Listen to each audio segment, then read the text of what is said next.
Well,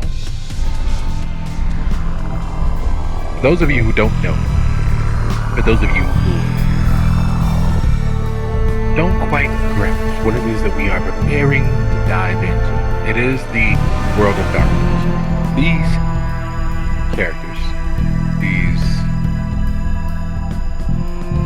facets of our wild, boundless imaginations are not heroes. They are, in fact, the arbiters of their fate and the, well, state of affairs in their sight. There are no heroes. We cannot express that enough. They are monstrous creatures of the night whose greatest example of love is killing something, halting that something's existence, and forcing them into a forever night.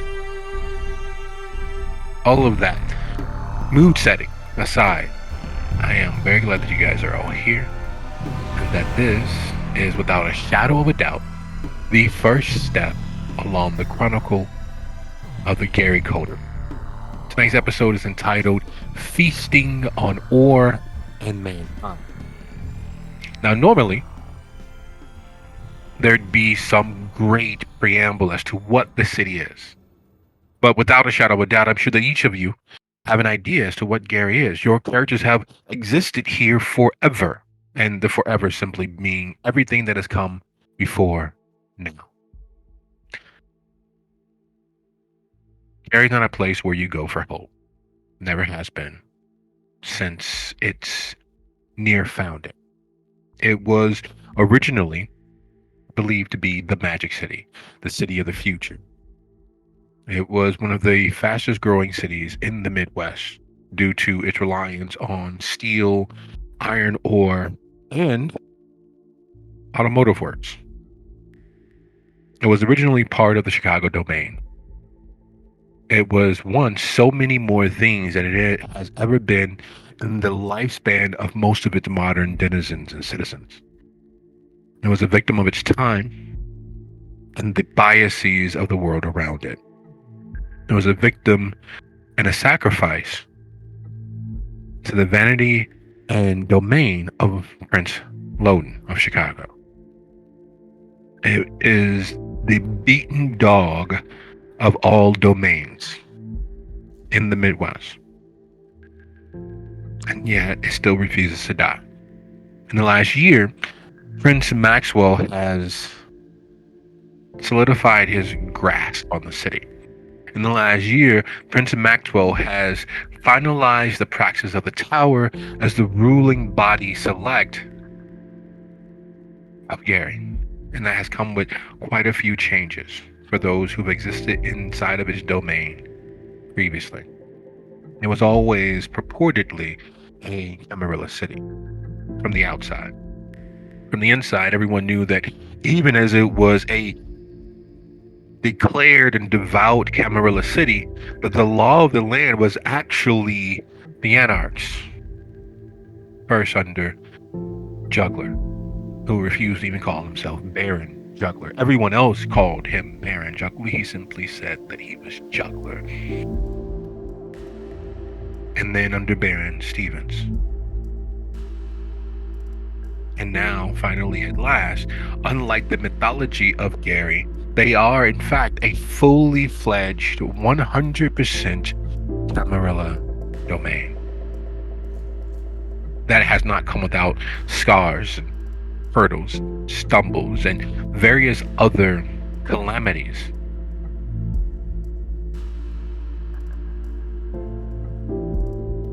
But with any luck, those dark days are in the past. Those dog days are over. This is the resurgence and revitalization of Gary.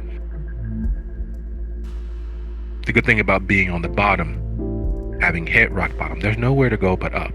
And Maxwell has made leaps and bounds and brought in more capital than the city has seen in a score of decades. There is still so much more work to be done. There are still bodies left lying fallow from the last wars that have across the area to be found in derelict forgotten buildings and modern ruins. And as is always the case, the Tremere, picking themselves up by their bootstraps, have decided that Gary, as the now resurgent city, the resurgent domain, must have a chantry. So on this fine evening, we will start in anti-alphabetical order and have you each, if you would be so kind, introduce your character and what it is the others clearly know about someone who has survived all of the horrors, wars, and internecine, boring, forever dull Tuesday and Gary.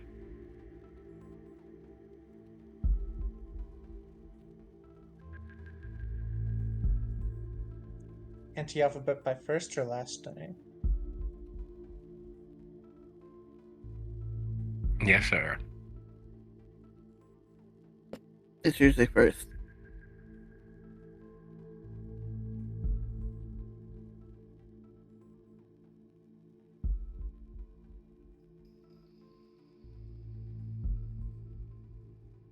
Well, I suppose Sarah St. John is a loyalist to the Tremere and has been since the day that she died. She doesn't really focus her talents so much on blood magic. She's not unfamiliar with the practice, certainly, as any Tremere is familiar with it. Um, but she's more interested in investigating Anarch and Sabat uh, necromancies and other paranatural happenings in Gary.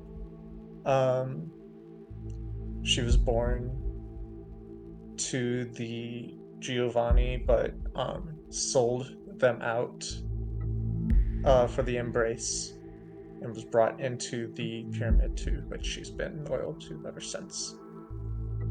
Um, she, after the Pyramid of Gary was destroyed, she hid with Jacob Stevenson um, in an abandoned hospital wing in Gary. That's her deal.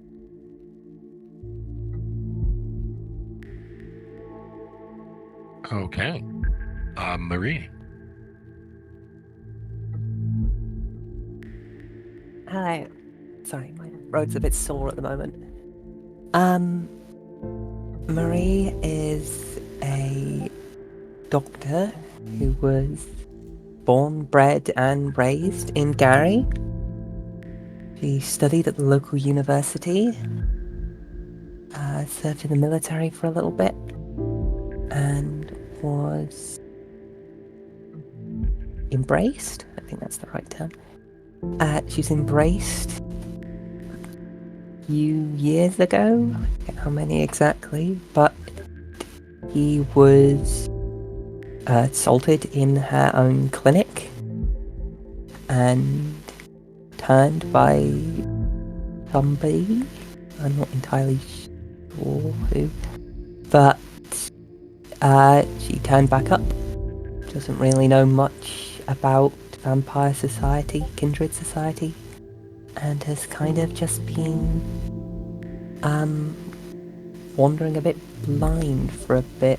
She did meet Sarah at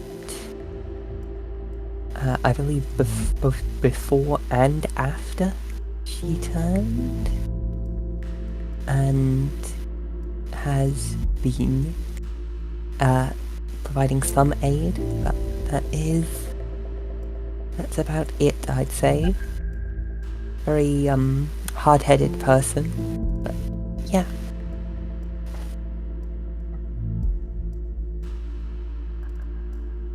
All right, sliding right along. That means we're up to Jacob. Yeah, so you would definitely know that Jacob is all about his research, whatever that may be. So he's studying a lot, he's reading a lot, he's basically all his free time, and everybody knows that all his free time he's doing researching something and studying something, and God knows what it is. And he's all consumed by it. He's not interested in anything, and basically, if this is one of the reasons that you can forget that he exists, because he spends so much time with the books and all the types of knowledge that he can just get something to read or something to study.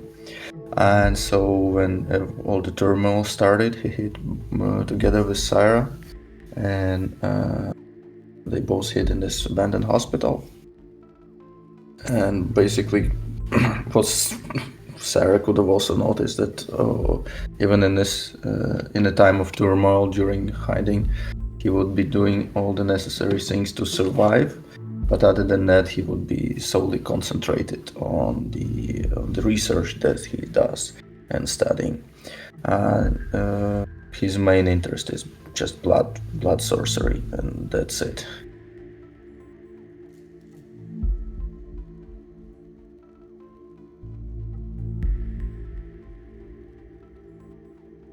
And that brings us to Anand.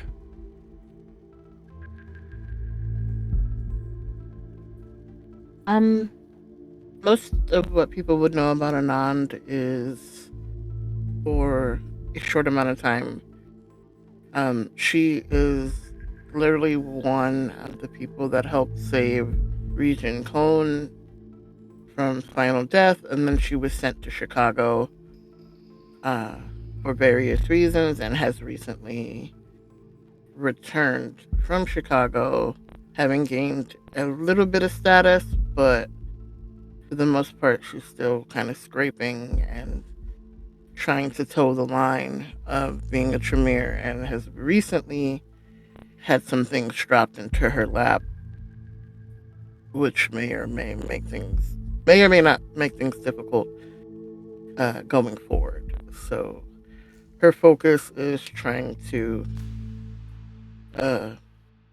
stay alive mostly, and stay out of the direct radar of her betters while not disappointing them too terribly.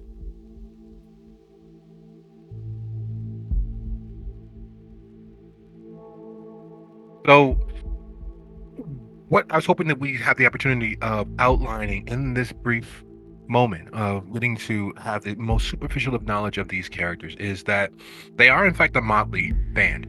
Unlike the standard, because of the turmoil happening across the Midwest, because of the issues happening with the primary chantry in Chicago, because of the issues happening with the chantry in Walkerton, because of the lack of an actual fully functioning chantry in Indianapolis, and the cloud of scandal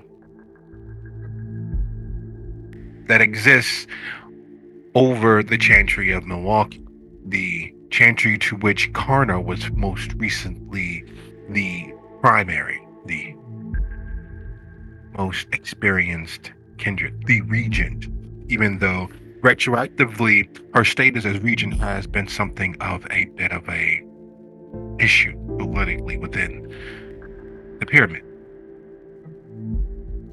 In fact, might have heard, that quite a few of the gathered and those who were in the Milwaukee Chantry refused to acknowledge her regency. You hear that the shifting of allegiances between the official, the unofficial, and the secret houses of the clan have all but united on one thing: that Karna is not, in fact, a regent worthy Tremere and should not be recognized as such. You also hear that Regent Dusabo is next in line to ascend to lordship, meaning that instead of Regent Dusabo, he would be Lord of the Midwest. He would rule over the chantries of both Gary Chicago, Thornton Township, Joliet, and several others in the area.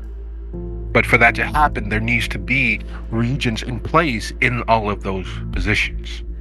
There needs to be regents and reliable Tremere in those positions, because while everyone knows that the Tremere are the warlocks, the witchy-eared wonderkind of kindred kind, what is not so always known is they are not so dissimilar from the Banu Hakim. They are not so dissimilar from the Samich, who believe there is an order to things, and that so long as all of the many steps are ordered, numbered, and forthright, that success is all but a guarantee, because failure is not an option. There was a regent-worthy Jameer who was destined to arrive in Garrett to build the Chantry. They've gone missing. They've vanished. I nor hear none of the usual suspects having anything to do, or provably anything to do. Nor can there be proven where they actually got off to. They left Indianapolis, the area, and simply vanished. This does not bode well for the building, or as the accurate state would be, the rebuilding of the Chantry of Gary.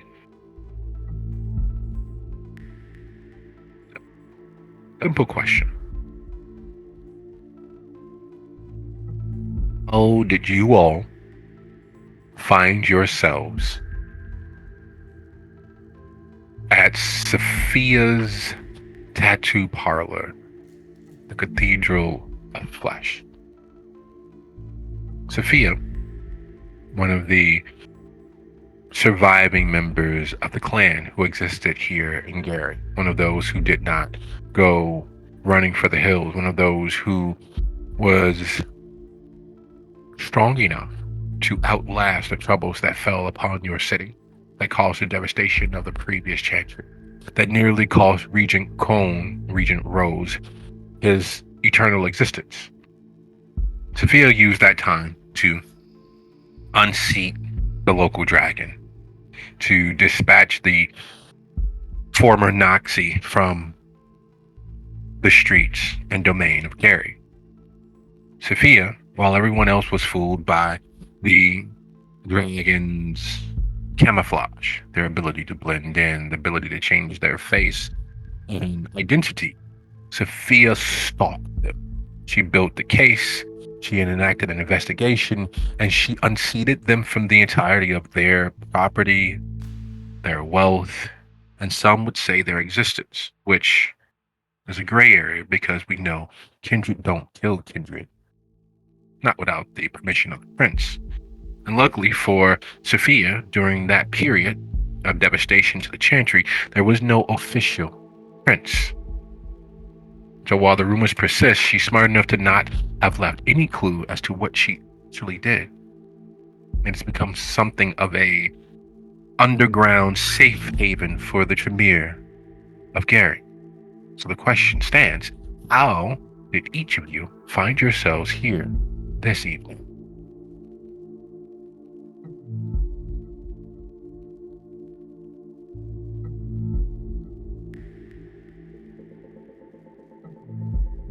I just have a quick question as to how many days have passed since we last saw Anand, basically.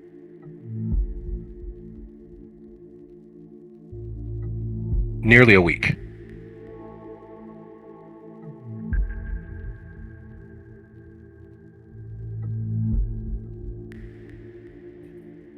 Basically, I guess Anand's looking for the others, looking for people that she can maybe try to draw back into the Chantry as part of the mission that was set for her, or one of the missions that was set for her, so she would go where the other Tremere might be. And knowing what she knows about Sophia, that's where she would head. Plus, she likes looking at all the art and stuff on the walls.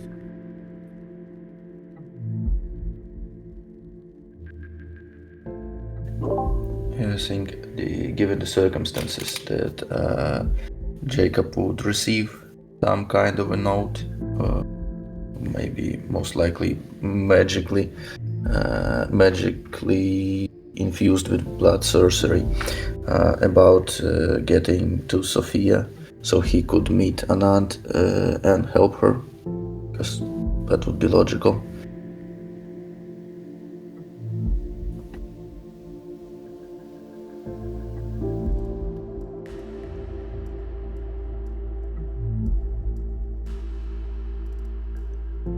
I'm sorry, so in short, Sophia is trying to rebuild the pyramid? So Anand's job is to rebuild the pyramid in Gary, but Sophia is an asset to that, so that's why she would be going to Sophia. Gotcha.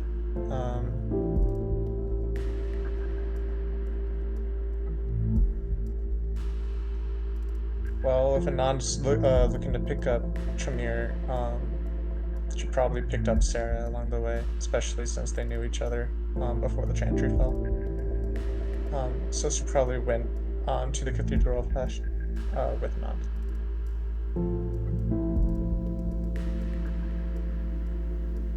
Anand. I'd say Marie probably followed Sarah. Doesn't really know what else to do, so I'd assume that's how she would end up there. Makes sense. Marie and Sarah have worked together in investigations before. Yeah. Probably Sarah would bring Marie along with the job.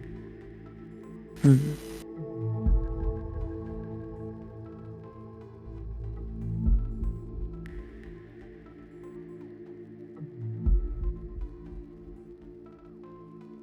So,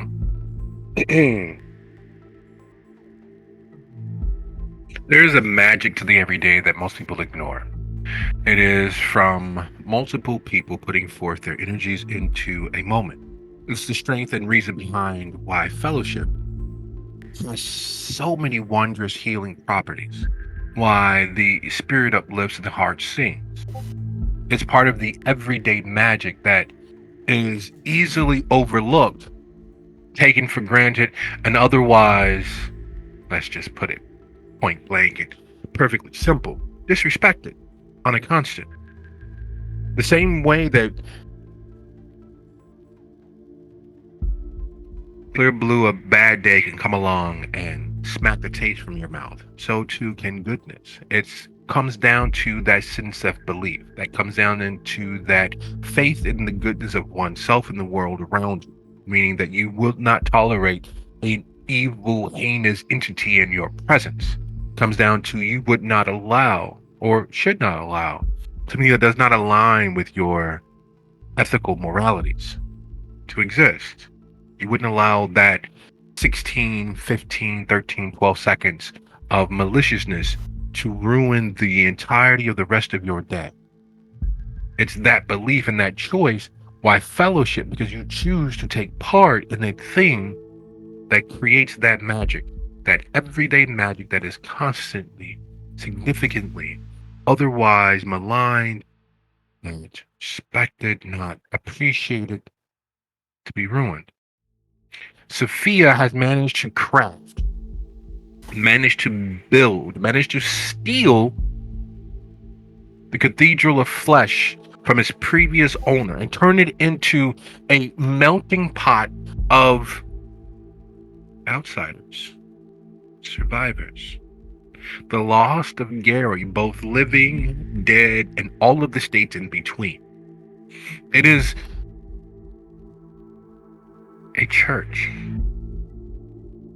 to bettering oneself or bettering one's image of oneself, to be in like-minded space and share fellowship with those who strive through every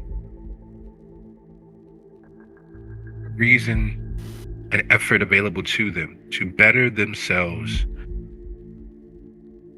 in the meaning of which they wish.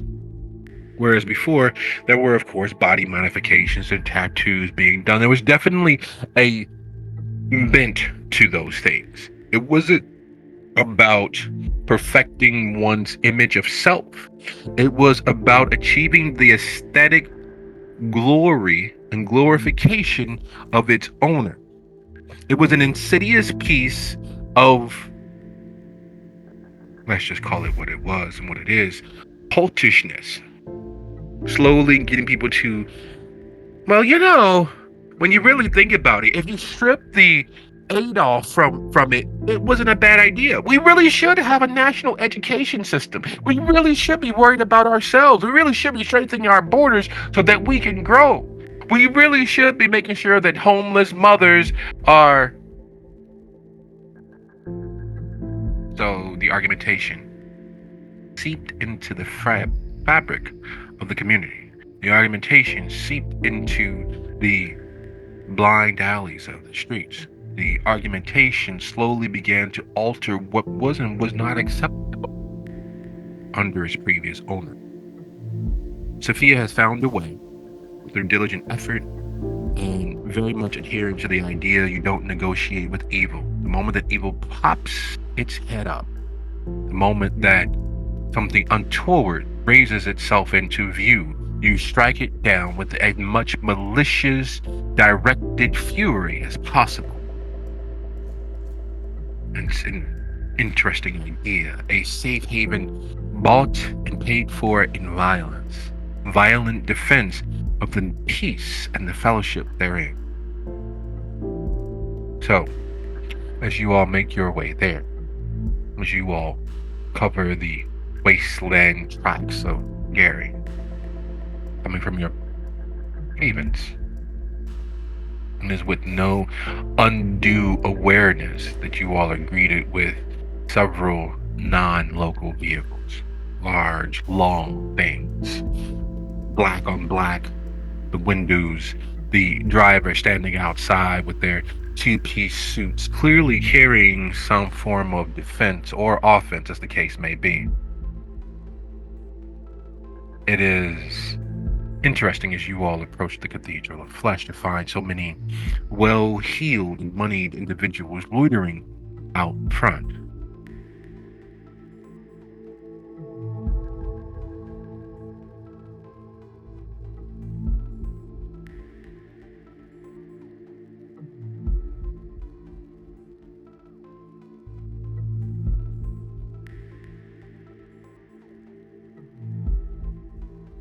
This is the part where conversations take place and you decide what is your course of actions.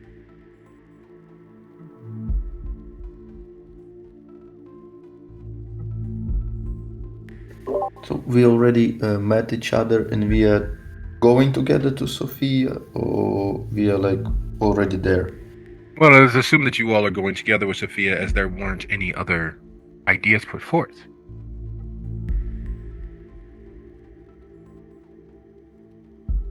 I'm gonna take it that we just kind of got there and we're walking in, talking to each other.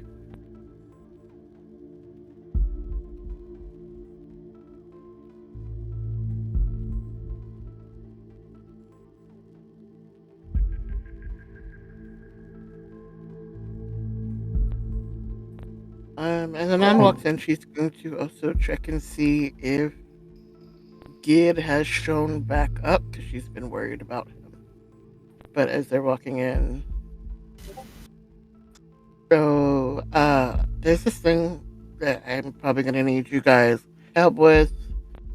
I will talk more once we're inside though, because mixed company, and she just kind of waves around to the like foreign cars that normally aren't from here.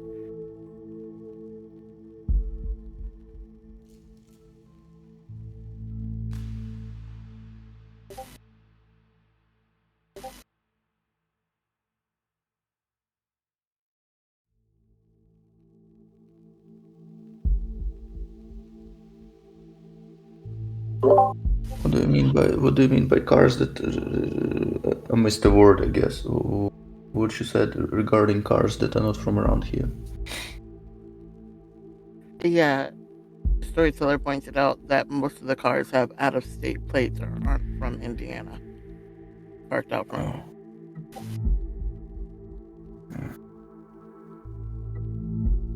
Could be they're here for tattoos.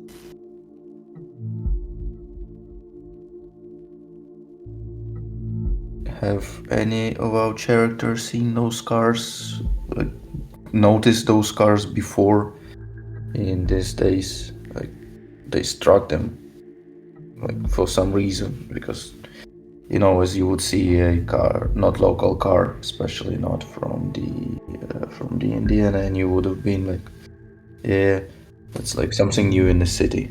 Has this happened? Largely, yes. Largely, yes. You know the type of car this is. This is not the car of a local Gary native. This is not the car of a local Indiana native.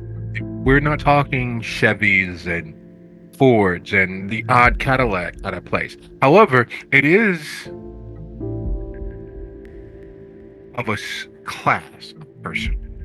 The black on black, the staffed and dedicated driver in an actual dark suit, carrying, clearly packing armaments of some sort, standing around and loitering, protecting the vehicle, keeping a watch on Fifth Avenue and Broadway, which is where the Cathedral of Flesh is. Fifth Avenue and Broadway are two of the major streets through this portion of Gary. You have the expressway less than a quarter of a mile north, and you have the river a little bit more than another quarter of a mile past at the Grand Calumet. This is a space where people move through. Fifth Street connects with the expressway, so too does Broadway. It is one of the few places where, in a pinch, if you were really destined to get somewhere, you take Fifth as far west as you want, almost in a straight shot. It's already given that most of the police in Gary would never stop you because, after all, even they know that you don't stop at red lights in Gary. Even they know that if you run out of gas in Gary, it's a good chance that you are going to die in Gary. Even with the influx of money from the casino, even with the shows and the out-of-town guests that visit the casino, which is miles and miles away from Fifth and Broadway. But these vehicles, they speak of money. They speak of other. They speak of the eyes and reach of individuals who've never had to scrabble for their daily bread. The way that the chauffeurs watch you all as if you are something that they scraped off their shoe. And they're nothing more than chauffeurs.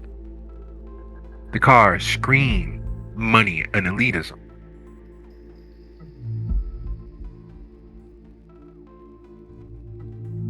I want to intentionally take a premonition about walking into the Carnival of Flesh. Excellent. Roll that. First things first, please. Tempt the beast, will you? Roll that lovely rouse.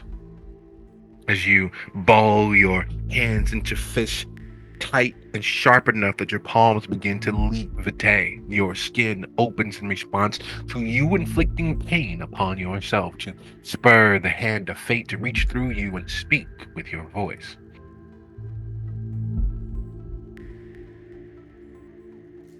Now, would you so kind of go ahead and roll your resolve? Plus aspects as high as you can.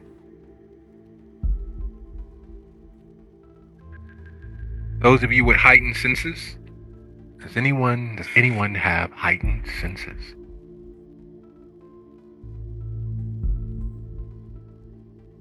None does, but it's not active. So guys, go ahead and roll your wits and awareness DC 3. And Sarah, go ahead.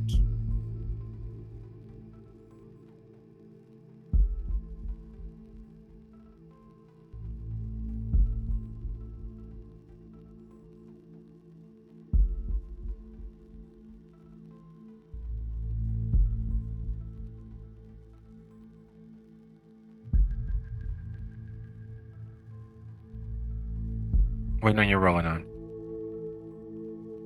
And while we wait on that roll. What's that?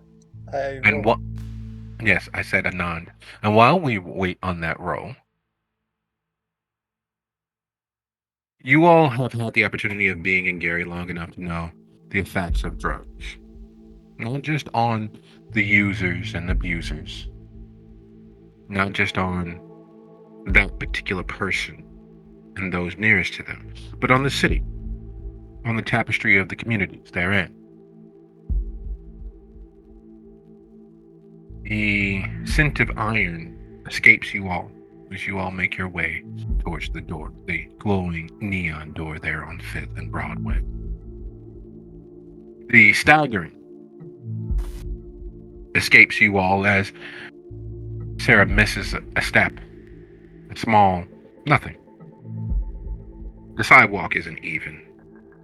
Some of it isn't even actually a sidewalk anymore, but just the remained gravel of where it has been broken, driven over, purposefully shattered, or otherwise damaged and not repaired by the city. So missing a step or stumbling, sending gravel spraying across the space in front of you is nothing out of the ordinary. What is out of the ordinary is Sarah going stock stone still, lost in a dream. Sarah, in very plain speech, the Cathedral of Flesh is a tomb of horrors. The Cathedral of Flesh is the center of the Indiana Reich. The Cathedral of Flesh, for all of its safety, will in fact be a ground zero. Opening that door changes simply where in the explosion you will land. Moving forward leaves all the ghosts pounding at your heels because of your blood.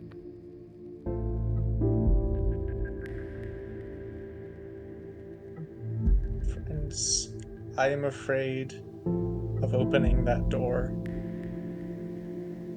That place is going to go up, one way or another. If we enter that building, I can guarantee no safety on our behalf.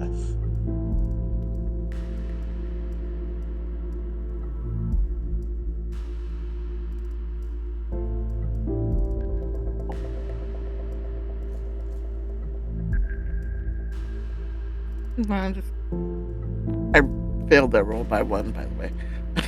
And I just kind of looks at Sarah and like, girl, I got stuff to do. I ain't got time for this.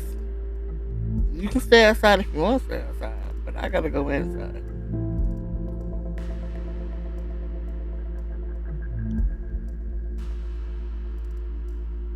Very well, but please keep your hackles raised.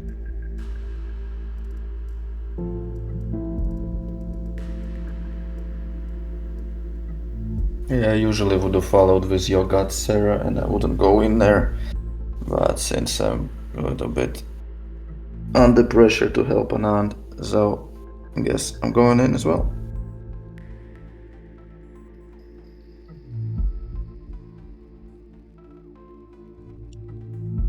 I'll follow. I will not leave you, either of you, to face this fate alone.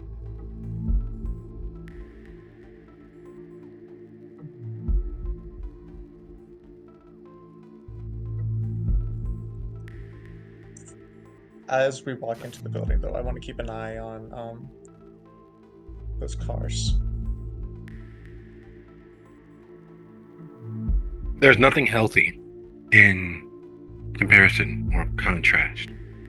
It instills either a vanity and a certain elitism, or it punishes you with all of the recriminations of not being wealthy enough, not being rich enough, not being handsome enough, not being beautiful enough, not being enough. Comparison and contrast is a surefire way to remove all semblance of happiness. And it seems as if those drivers had not been told that nor taught that. And they compare their old-fashioned middle-class wealth against what they see in each of you all. Anand, Jacob, Marie, Sarah, and Tamara.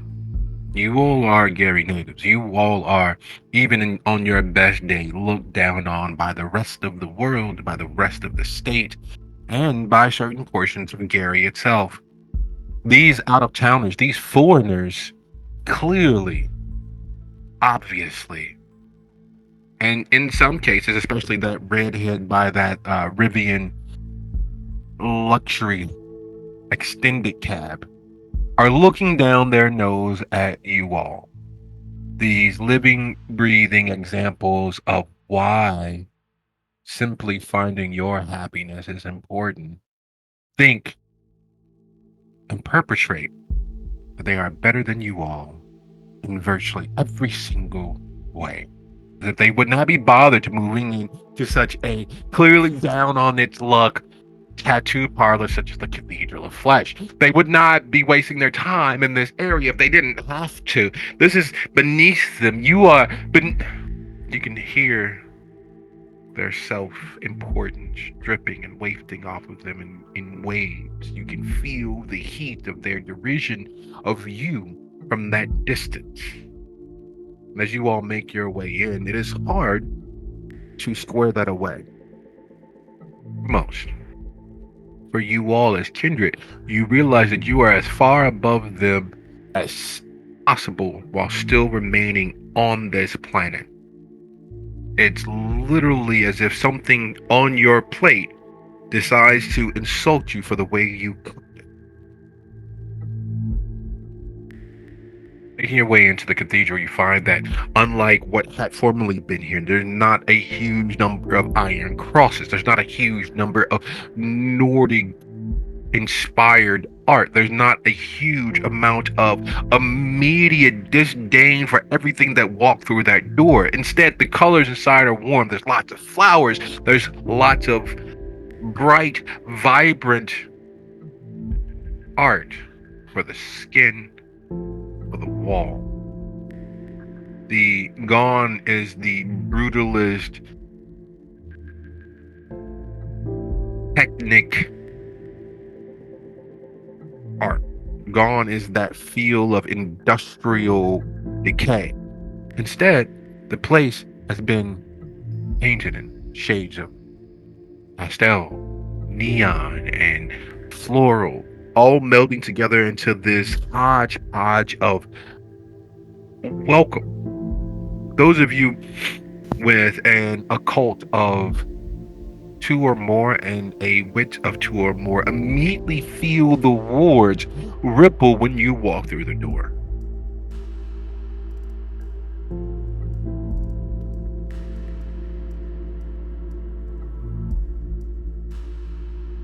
But in a good way, not in a harming, like the alarm system is off way.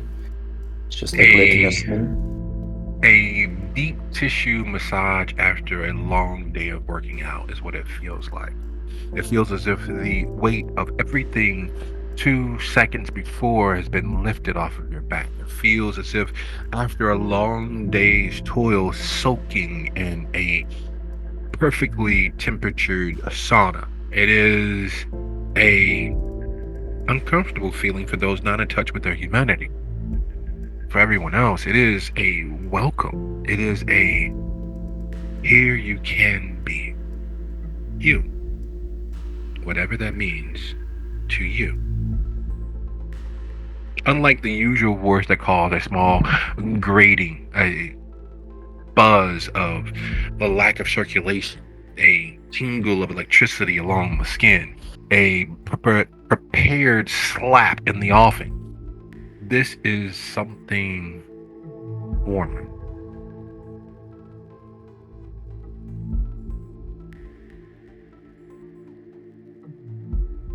Can I tell if that's all it does make us feel good? Yes, that is all that you can tell. It is simply you walking through a warm welcome of sorts. You are moving through a field of energy that has no other purpose than being a field of energy, is what it feels like. And not everyone notices. Does everyone have an occult of 2 or more and a wit of 2 or more? I do. Anon does. Yeah. Jacob as well. I have a wit of 2, but an occult of 1. Oh, so very close. There's something on the tip of your tongue, you just can't figure out what that is. There's a word, there's a phrase, there's a state of understanding that just escapes you.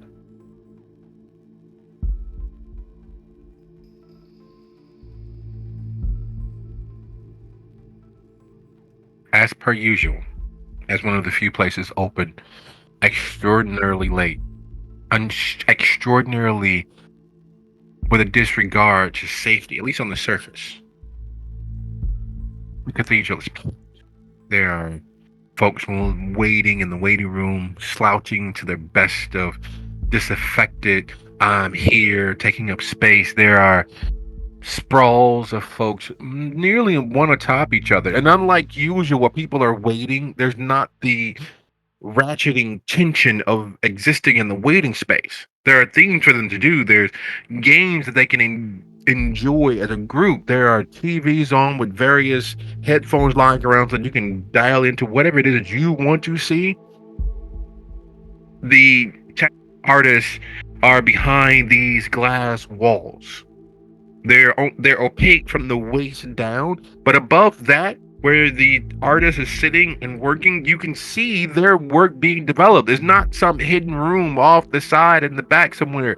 You can see 7 artists working and doing and creating living examples of, well, everything. There's a person getting a petunia pig painted on their bicep in remembrance of their sister who passed. There's a person getting a battleship Potemkin put on the center of their chest. There's a person having their tribal tattoos undone to form a vine of roses. There is a person who is having their scars beautified with a flock of butterflies erupting up and out and across the scar tissue. It is a world of individuals finding and manifesting themselves. There's a person getting a body mod where you're not exactly sure how it's going to work, but it involves chains and piercings through various portions of the anatomy that you would not have pierced. But if it makes them happy, it makes them happy. There is a wall dedicated to clients who become part of the family because they've had 2 or more tattoos and they come back for more. There's a portion where there's an actual smoothie bar set up for the guests free of charge. And moving and mingling like the social butterfly that she is Sophia.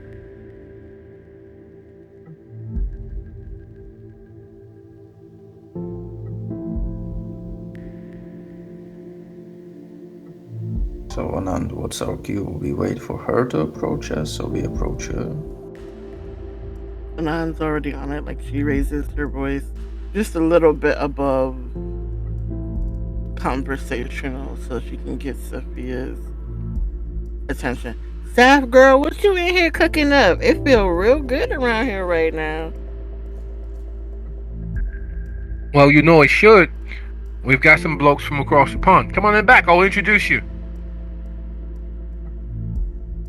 You mean, y'all didn't see who was outside with their nose stuck up in the air? Like, who's they? Oh, it's probably that driver. We've got... And as she says, we've got, she begins walking past the glass tattoo booths. Each of those artists, while they are employed by the Cathedral Flesh, are effectively their own contractors. There is, as there always is, a VIP section. A section where the more experimental, the more dangerous tattoos, the more private tattoos are done in places that are only shared with lovers and, well, paying customers. She opens the door to lead you all back because she does in fact recognize each of you all as kindred.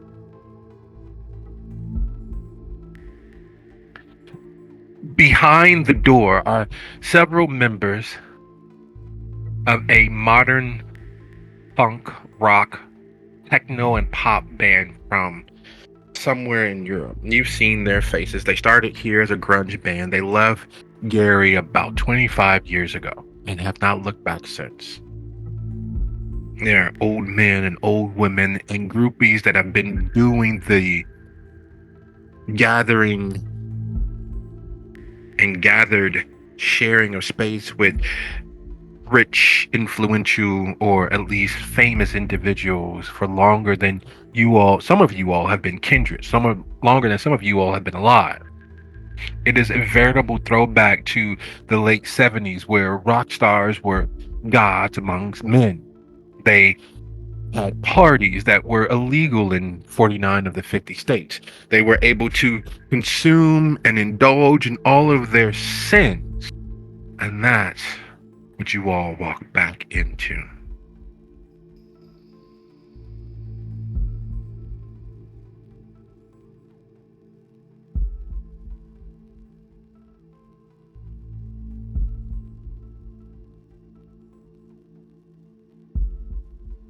I would still expect Anand to lead the conversation with her, to continue her conversation with her, to see where it goes. I wouldn't be saying anything else. Just look around. But other than that, not doing anything else.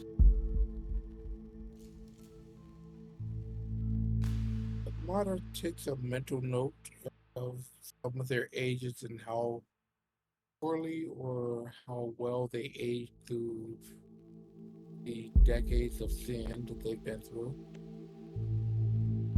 As being to the space, I want to sense the unseen.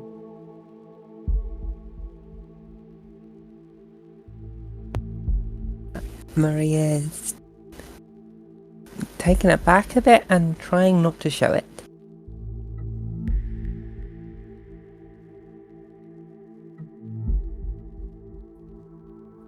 I ain't know that type of party.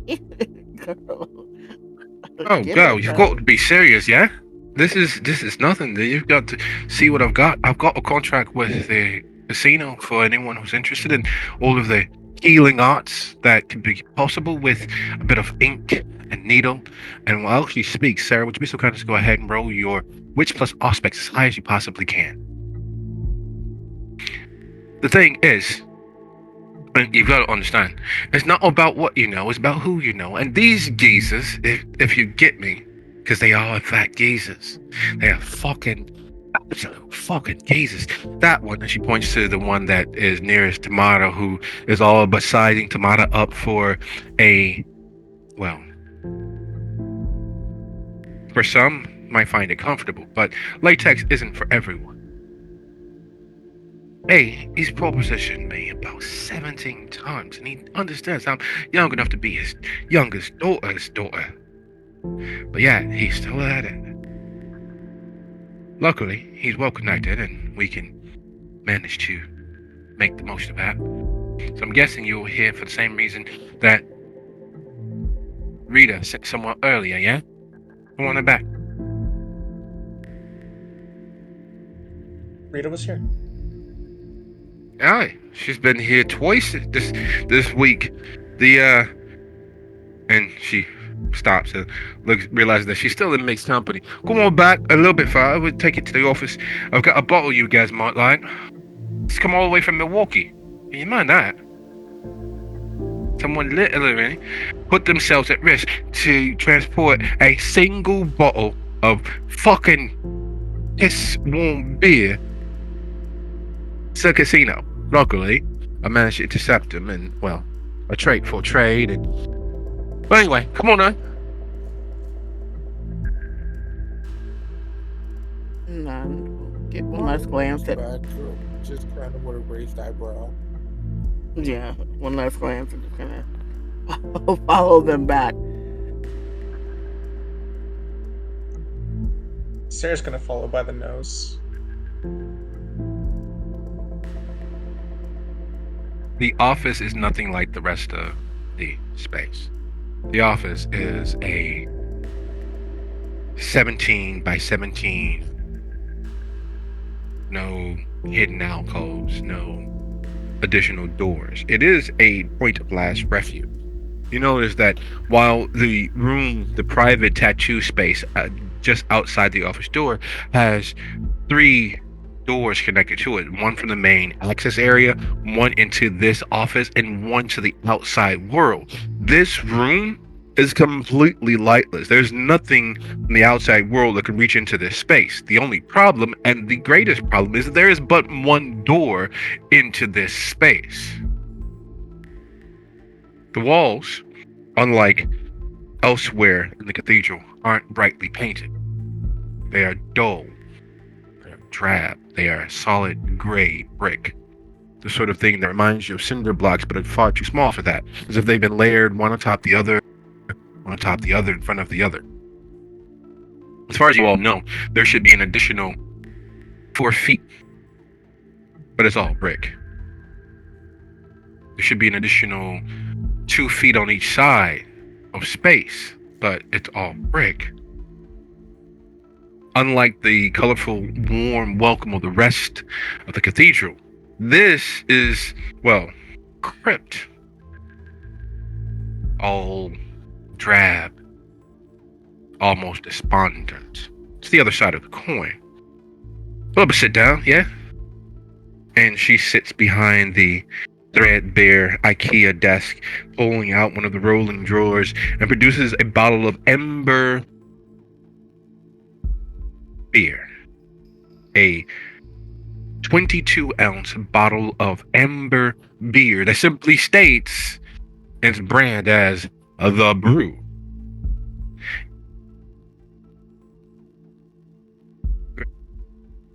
Three, 4, 5, 6 little paper disposable cups, and cracks the bottle. And by crack the bottle, she hand cranks the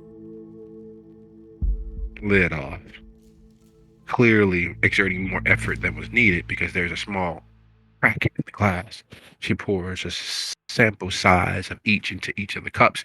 All right, pick your poison, and then we can talk. She takes a cup for herself and lightly sips. Absolute taste. It's good.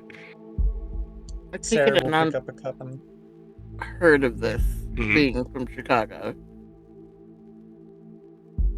Oh yeah, hanging out with the shelter? Them fuckers have bottles of it lying around. They can get their hands on virtually anything. F***ing.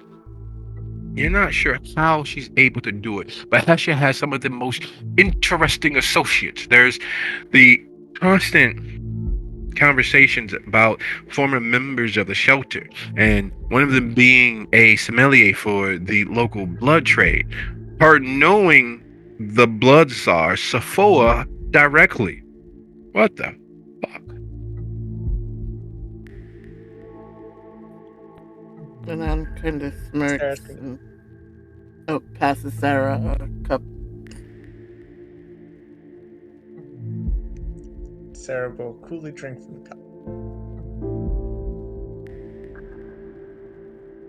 Would you be so kind as to go ahead and roll your awaken roll, and then slake 1.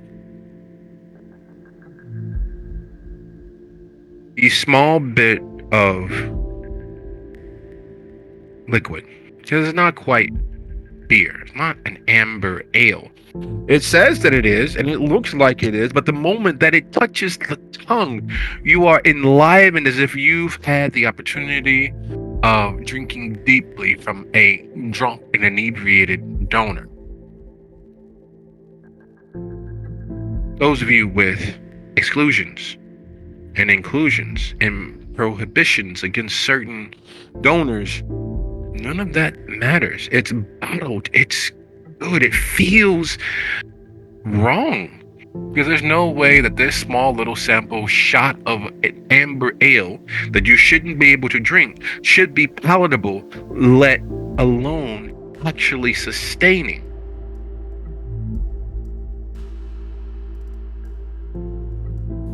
Yeah, so if possible, I would like not to actually drink it, but to take it with me. because I would like to study it later, but only if it's possible. It's not like I'm gonna, get out of my way to do it. But if she doesn't mind me just walking around with the glass, and then just leaving with the glass, and that's what I would do, but try not to draw too much attention to myself. And also, I would Okay. like to look around the room to see if there is any blood sorcery or rituals or whatever. If I can notice something. All right. 2 rolls from you, Jacob. First things first, charisma plus larceny. Second things first, would you be so kind as to go ahead and roll your wits plus auspics as high as you possibly can? And while that roll is happening, she settles in. So I suppose we talk about a bit of business, yeah? So Rita believes that with this other Jesus not being able to make it, that she's next in line to become the regent of what we need. Because you understand, we need a chantry.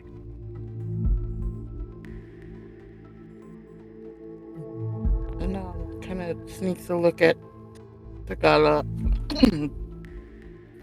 and then looks at Seth and goes, well, see, that's the thing. They're assuming he's missing, and we were tasked by Dusable himself to take over for now and rebuild. So I don't know nothing about Rita being regent. I mean, if she wants it, because it's a lot of freaking work, but I mean, for now, Dusable has me and TG running stuff. You probably shouldn't tell her that just yet, or let anybody else tell her that. You probably should probably tell her that yourselves, yeah? Considering that she believes that because she survived without losing anything, without having anything taken from her, in fact, taking a step forward, because you know that she's technically part of the old man's cabinet of influential kindred.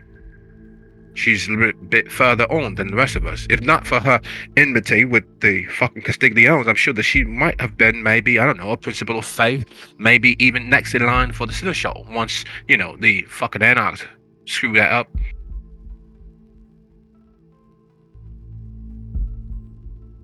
Believes that she's entitled to it. She hasn't said much to anyone, but she's been making friends and associates with that Tyvan. He'd pull for her. After all, nothing like having someone in your pocket with power.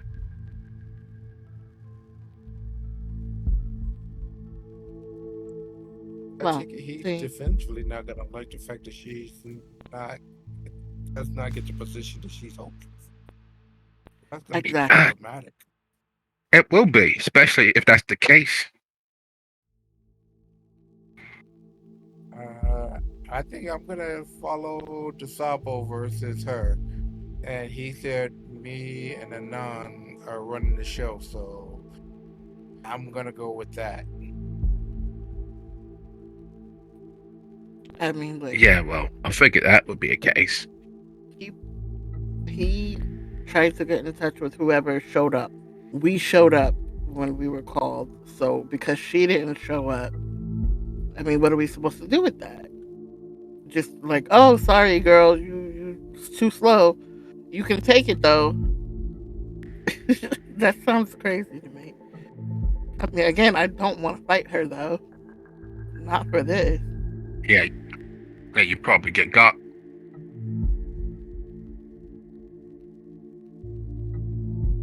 Well, we are all children of well, we're all children of who we're children of, yeah?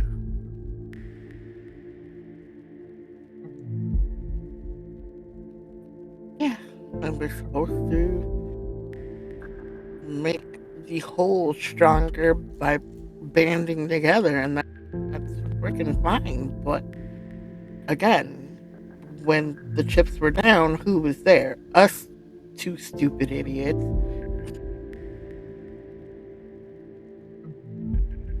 Oh, I don't do all that together. It's not like that. I don't like anything actually organized. And you know a reason for that, yeah? The old chantry, the old region, the old clusterfuck that was coin despised our sire. The asshole fucking hated it. Eric, I miss him some days. But that's no excuse. Mind you, I just didn't like coin. Oh, I forgot. Regent Rose, you all liked that motherfucker, didn't you? It's not about liking or not liking. It was the fact of you got to pick the winning horse, and he was the winning horse at the time. He was the strongest we had at the time. Well, So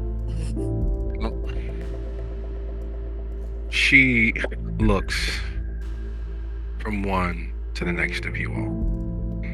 And she clears her throat, downs the rest of her cup, and she says, "Look, I'll back your play if there was a reason for me to do. Right now, I've got my hands filled with the cathedral here and my Taj, as many as I'm trying to set in place with the casino. So I can't be of any help to either you or Rita, whoever it is going to become the high muckety muck and start this thing back, because we do need it."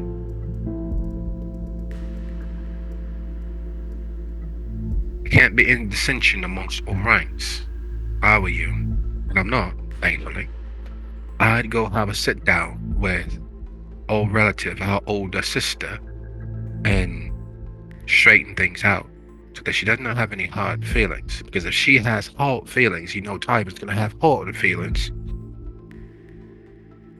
And the last thing you want is him to send his She-Hulk after you. Nothing like getting your ass beat by a beautiful, stunning, vivacious woman who's going to giggle her way into forever. It's bad enough getting your ass kicked, getting your teeth kicked in, but it's worse when she laughs at you for being so pitiful. Where can we find Rita? what now? Oh, you hadn't heard? Rita's down at Typhon Spot, Salacious, but he's finally sealed the deal. You know, the influencer, the party girl, the fitness woman that is all over the place, Anaya. Ah, that's her name, Anaya. That's it, Anaya. Once her party girlfriend was dispatched, Typhon's been spending the last bit of a year wooing her, protecting her, making sure she's invited to all the right parties, making sure that she's well looked after, making sure that she understands that she's loved and appreciated. You know, that old on that they do, the love bombing that never ends. Well, needless to say, a couple of weeks ago, I heard this gentleman from, I'm not sure where he was from, somewhere not here, breezed into Salacious and decided to try to pick a fight with Typhon. Before the security for Salacious got a chance to put their hands on him, Anaya had tossed the gentleman through the door. Seems as if on his way of picking a fight with Typhon, he accidentally maybe snuck a little feel of the goodies. She was not feeling it.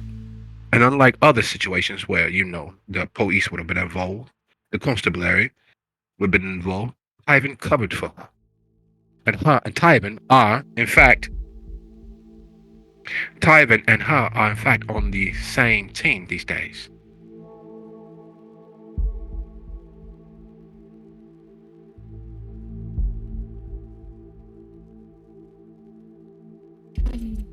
For fuck's sake.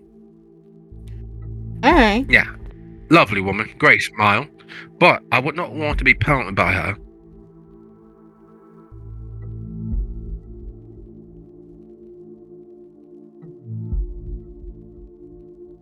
I think we ought to approach Rita with a lot of respect.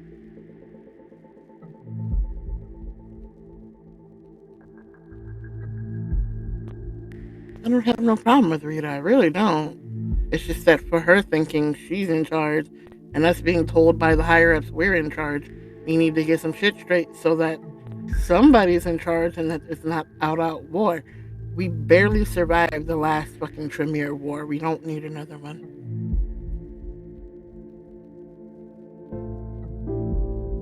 I don't know about you, but I did quite fine, actually. I was perfectly safe. The old Nazi Shamish, however, was not a man entirely. She was not ever perfectly safe. I don't like Nazis. Do you all like Nazis? Tom gives her a really look, like looks at herself, looks at her. Why? Why would I ever? That's a weird fucking question, but okay. It's not as weird as you think, because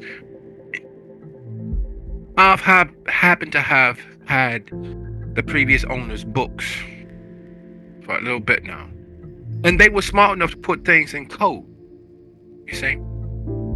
I don't know what you're thinking. What does that have to do with anything? Well, their code were individuals that they provided sustenance to, vitae, if you will. I'm finding, very problematically, that quite a few of those they provided vitae to are of a darker hue. They aren't what you would expect when you envision Aryans. At least not the appropriate Aryans. They're not... That's my battles, you need to worry about that. Are we just making sure that we don't have any of those sorts amongst us now? No, but it's an interesting what you said. If you can tell more details about it. Is that what they are making, like a superior Aryan race based on blood now, not on the actual like race per se or something like that? Well, it seems as if they set their hooks in quite deeply, and they have ties to Atlanta, Memphis, Hollywood, Florida. Some geezer, someplace called Bethany. I'm not sure if that's actually accurate or not, but they say Bethany and they say E. But Bethany's a girl's name, as far as I'm aware. Yeah. Entity is a city, middle of nowhere.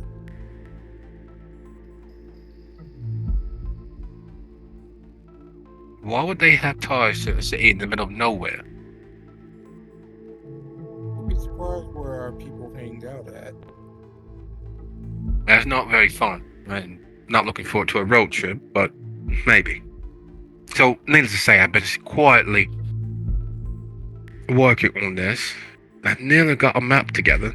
Thanks for telling me Bethany's a place. Now I need to look for a place and see how far away that is. That way we can, well, I can tend to that. But you all should probably go meet Rita. Should settle in at Salacious, maybe get an account or two, make friends, influence folks, and such.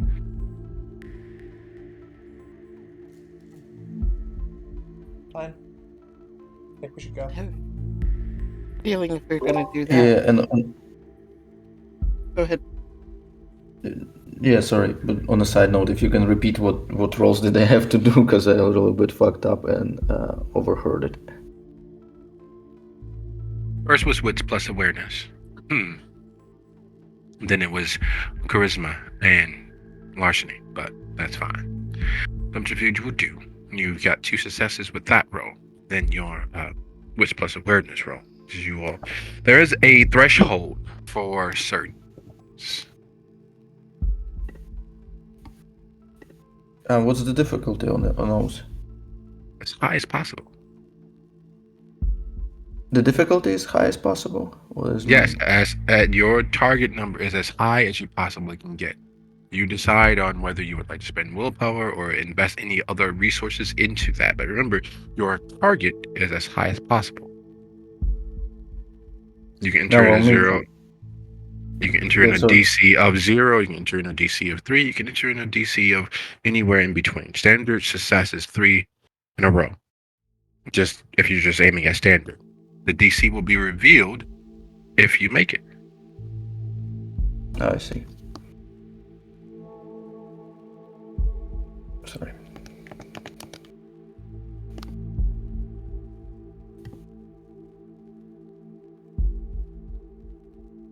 Oh, no. Relations, huh? Yeah, we're gonna have to go, but you know the point of what I was about to get to? She looks around at everybody. If we're gonna go to Salacious, we can't be dressed like this. Or else Ty gonna tear us apart, because that boy got a tongue on him. And it's not the fun sort of situation. It's the I'm gonna tear you to shreds with my words sort of situation. He's very much typical Toreador in that regard. Oh, my life. You know how much I dislike Toreador?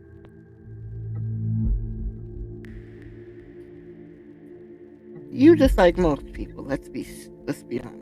But anyway, True, true. That's true. The Toreadors.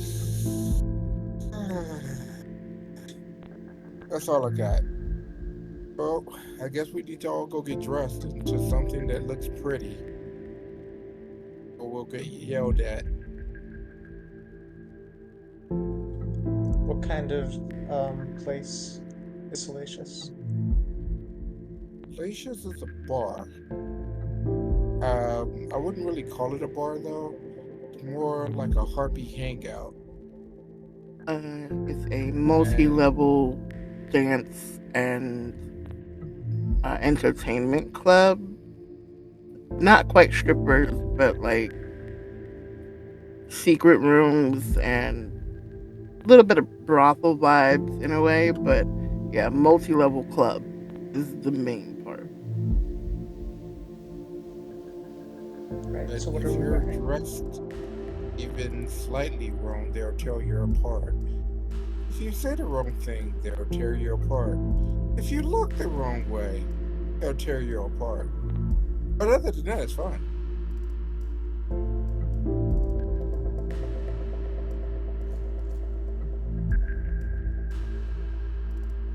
Very well. I'm not too scared of Rita's hanging out there.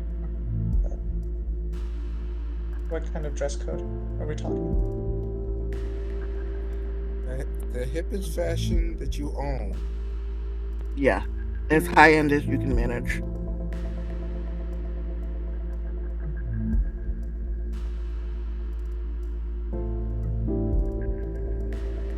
Right. I'm going to go back to the hospital and change. Exiting Sophia's office, you are once more in the VIP section of the Cathedral of Flash. The gentleman who was sizing Tamada up for a latex tuxedo is sprawled across the center tattoo table, his hands removed as both of his buttocks are tattooed with glowing neon green eyes. If not for the modesty thong, he would be completely nude. And the part that's most disconcerting is that most portions of his nether regions from the waist down are tattooed, except for, in fact, his buttocks. His skin is dry and leathery as a preserved coat, clearly spending far too much time in the sun. And the absence of tan lines makes it all the more apparent that he's had more money and time than any singular person should. And as the artist bent over his buttocks, is fixatedly tried to make the eyes as photorealistic as possible, he says, what do you guys think? Good, yeah?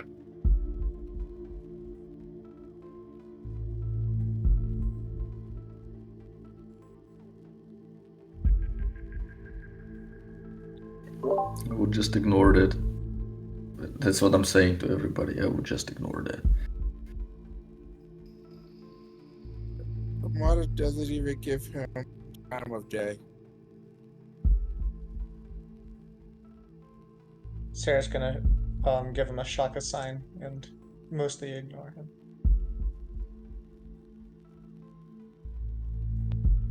him.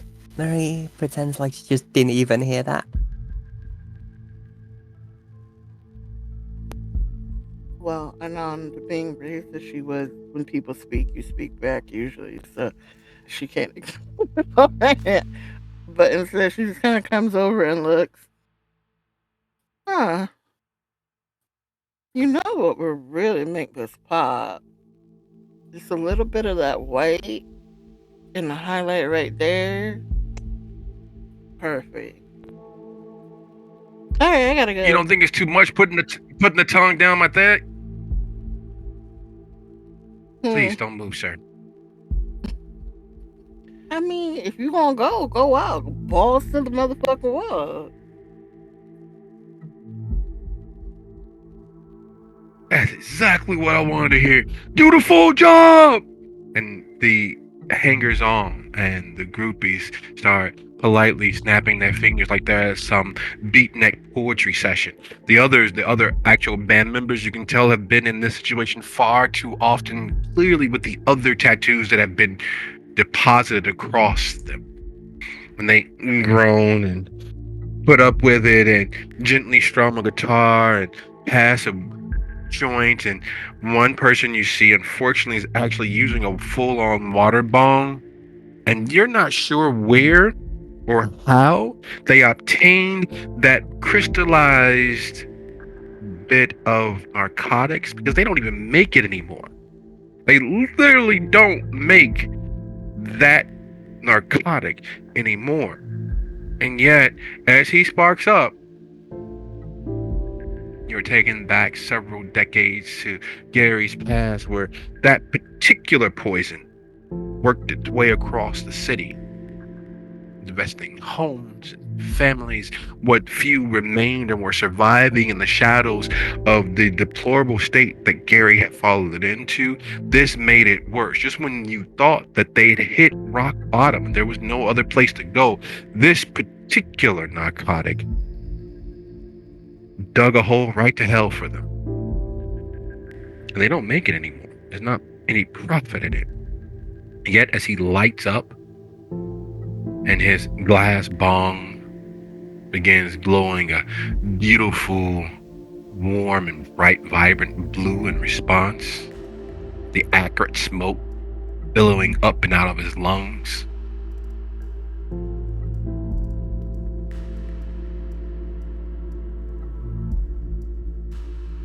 it clearly didn't have the same effect on him. He clearly got a taste for it and had enough money, or fame, or both, where it was easily obtainable, including now.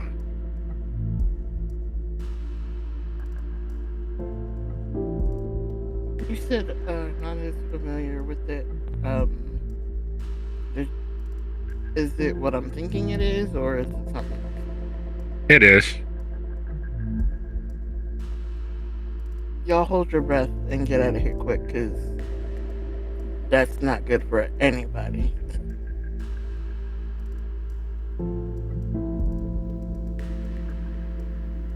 Fine with me. Yep. I follow Anand.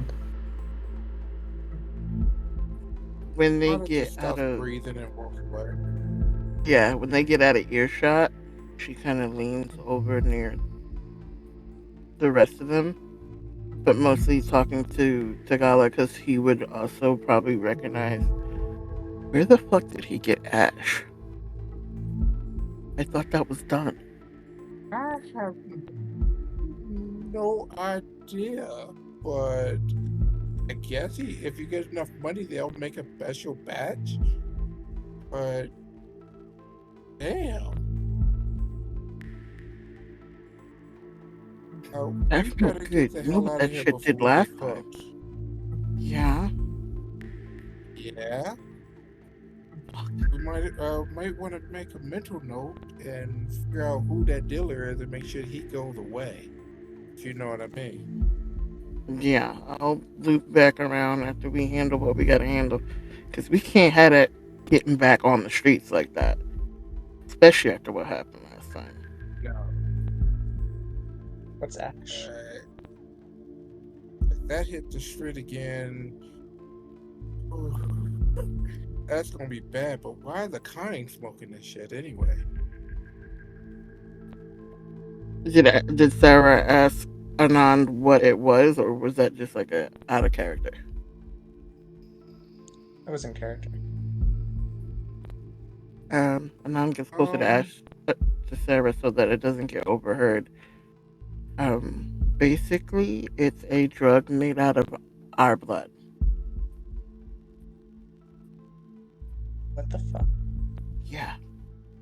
And And allegedly, it's supposed to give you the powers of a ghoul for a night or some shit like that. We don't want that hitting the street again. Sounds like a masquerade violation in the waiting. Uh, yeah, that's on a good night. it probably is, but the thing is, it was supposed to have been destroyed a while ago.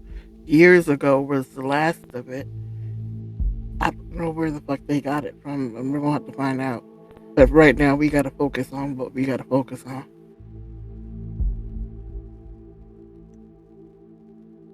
Okay. If it's blood, though, I think I know how we can track down who's making it.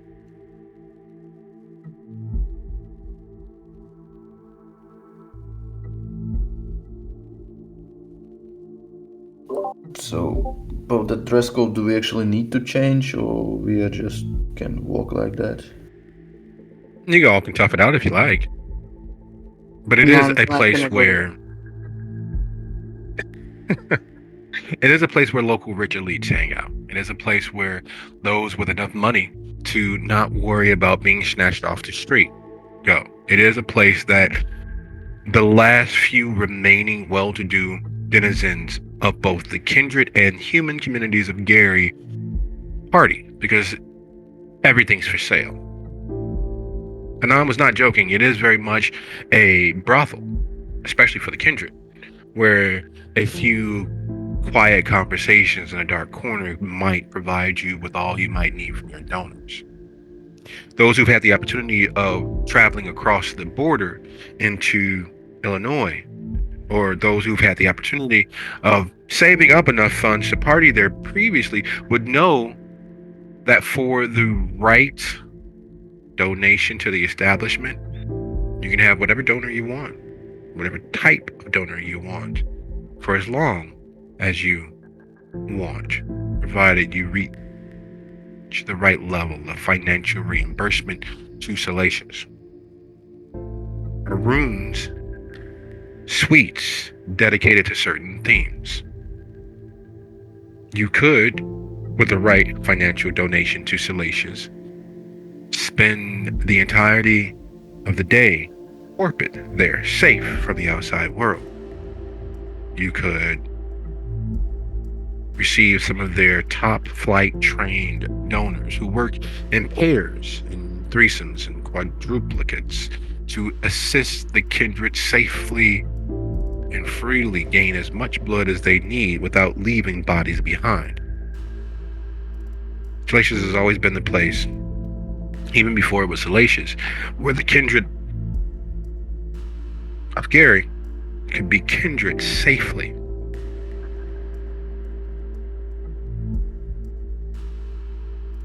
And its last two, and all three of its owners, under each of its iterations, have been members of the Toreador clan. There's an expectation of presenting yourself as artistically and stylishly as is possible. There's a minimum threshold.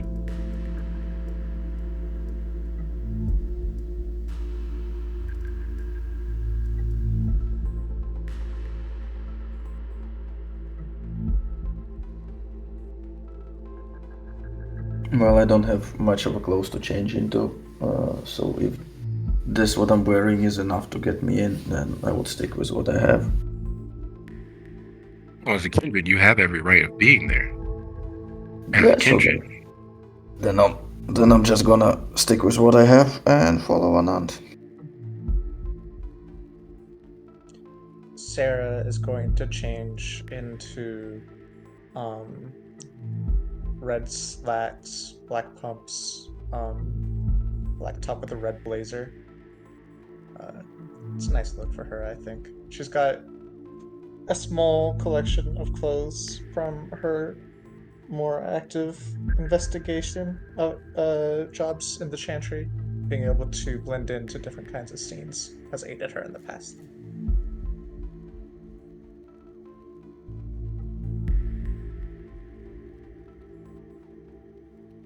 does anyone else change?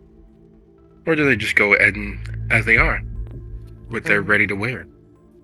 Anand is going urban chic, but she is going to wear a dress. And she's actually, for once, not going to wear her hat and put on some actual little bit of makeup and put some effort in.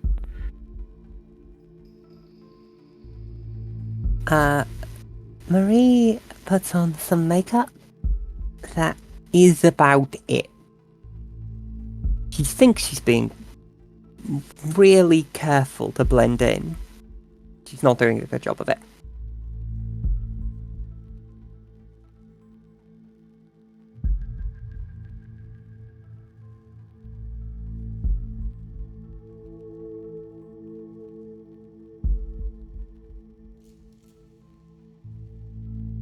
Professor fills the hiccup. Are you changing or remaining the same?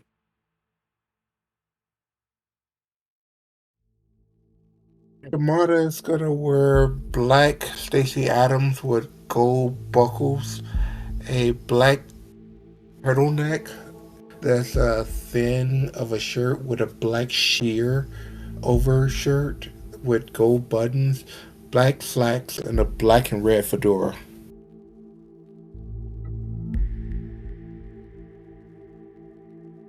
Looking like your daddy's favorite uncle. Look at you. So everyone does their best. Does their most consistent. Salacious is, in fact, that space. While the cathedral was very welcoming, very much in throwing its arms around everyone who walked through their doors, making you feel as if you were amongst your people, even if your people was just yourself. Salacious is very much about becoming the drivers, looking down your nose at everything that's not you. There is no fellowship you might have because you are, by dint of being yourselves, elite. That's the message of Salacious.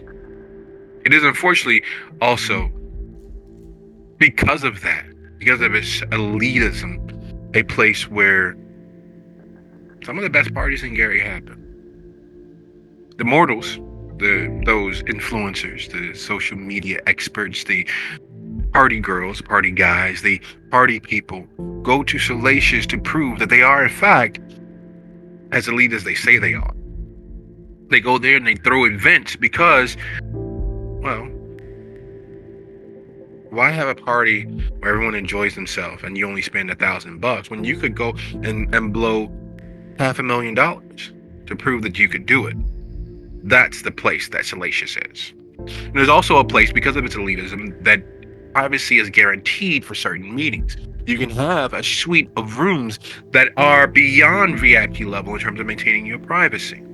You can have your donors. You can have it. It is that space. You are assured a certain level of privacy if you have the funds to pay for it. If you have the financial donations to make to Salacious.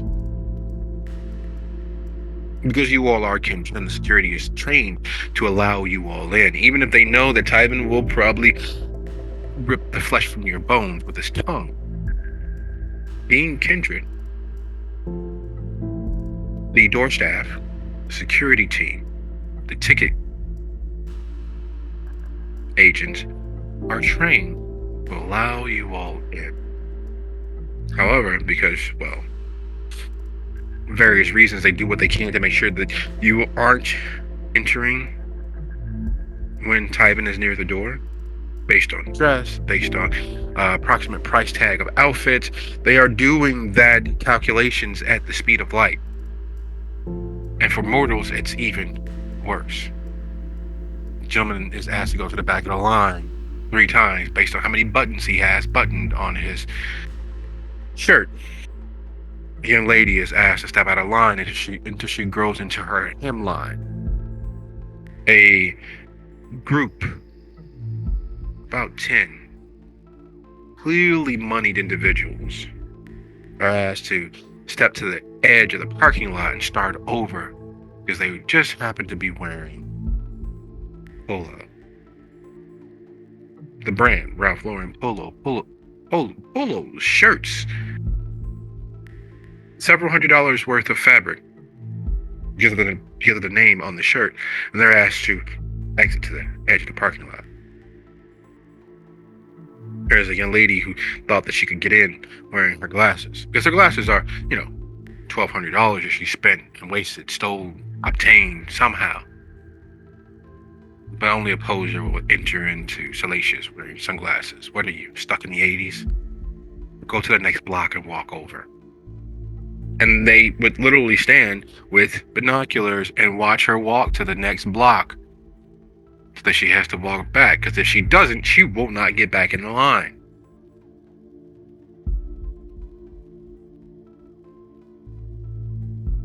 Quite as brusque and attempting to put you all off. They recognize you for being denizens of the night, part of Tyvan's special class of clientele. But they do try to slow your entrance down so that he's nowhere near the front of the building. They fail, but they try. Tyvan's burnt orange hair has been fried, dyed, and laid to the side. It is silky smooth and as bountiful as one would expect on a 70s adult film star. He is dressed in a white tuxedo jacket, tailored cummerbund and vest combination.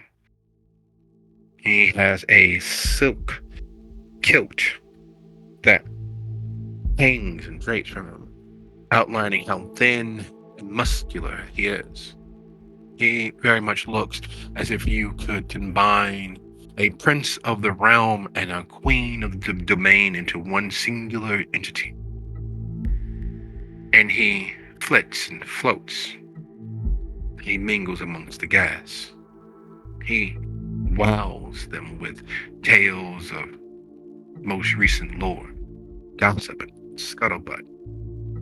Those of you with either etiquette or streetwise at 3 or higher realize that he is in fact garnering and gaining information as to the social strata of the city. There's an alderman that he's speaking with. There's a lead investigator for GPD. Overworked and overburdened as usual, but they're allowed here. There's several members of the Vice Squad. There's several members of the fire department. There's a local would-be future NFL Pro Bowler and their entourage. There is a rowing team, which you didn't realize until recently that rowing was a, national sport, and there was money to be made there. There's someone who plays lacrosse.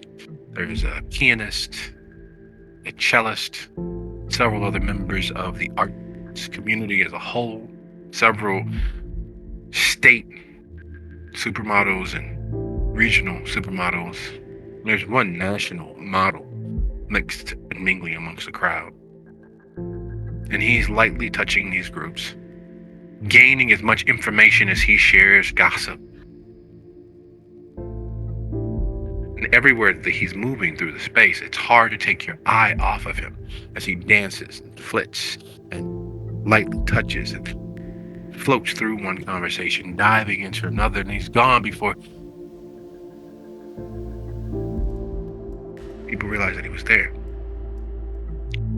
Those of you who are aware realize that this is not just a nightclub. It's an information hub. There are players from most strata of society mixing and mingling and enjoying the privacy and the rarefied air and the elitism that comes from being someone of note.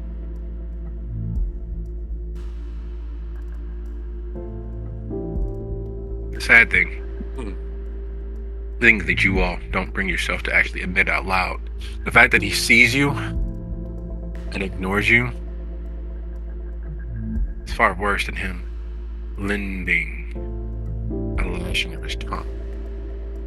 It's far more bothersome that he looks at you all and continues on about his way as he stops and engages a relatively well-dressed, well-moneyed, but clearly not stylish individual.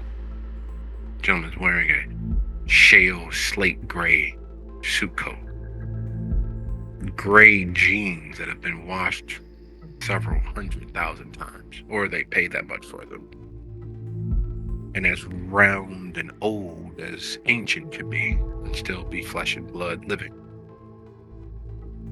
You see the woman that Sophia warned you all over, Anaya, dancing and smiling. She's playing with her phone and talking to some wild-haired individual. You're not sure who. It doesn't seem like quite the sort to be here, but he is. She's engaging him and taking selfies and clearly broadcasting from her phone. But also there is the very real wall up as a threat, decided where you measured, and went back to what she was doing. Not maliciously, not dismissively, but what she's doing is more important than anything else for her right now. She's giving all of her attention to what she's doing, but still has the wherewithal to understand where you all rate in regards to level of threat.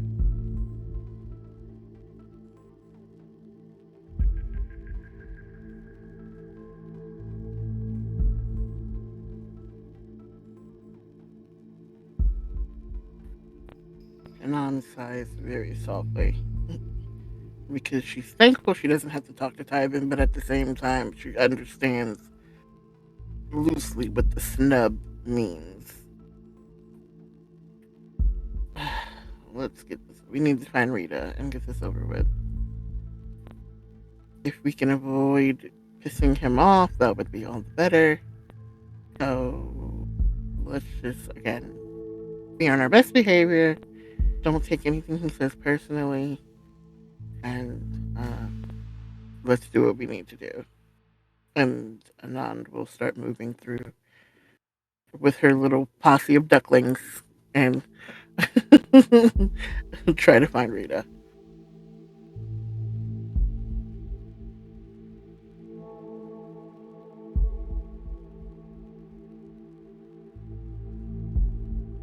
Marta puts his glasses up with his index finger. Pulls the glasses back down, as if we can avoid pissing him off. Well, let's get this shit show over with.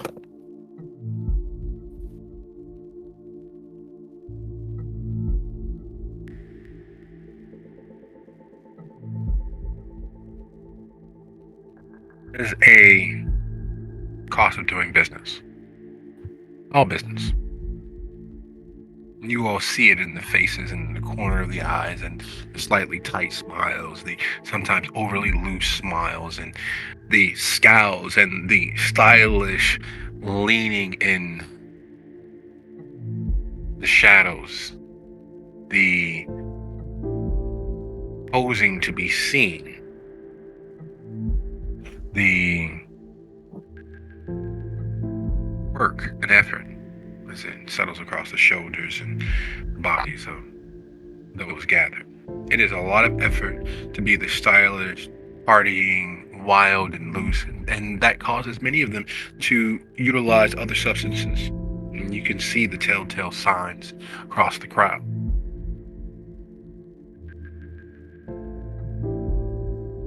As you all are making your way through the 3-story public space of Salacious, it is clear that the suites are absolutely rocking. There doesn't seem to be many kindred present on the floor. There doesn't seem to be many kindred visible in this mix and mingle of various members of Gary society. You didn't know any better. You'd assumed that there are something untoward in the offing. Some plain, some gathered congregation happening elsewhere. Normally you'd see at least 3, maybe 4 faces that you all recognize from the Kindred community, mainly here in this safe space. Yet there's not so much as one.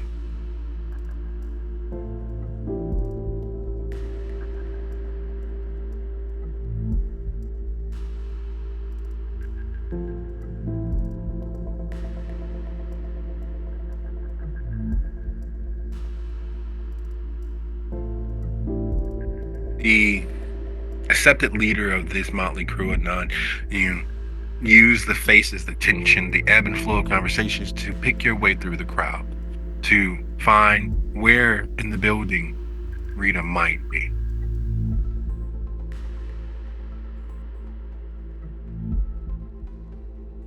You lead the gathered group of kindred at your back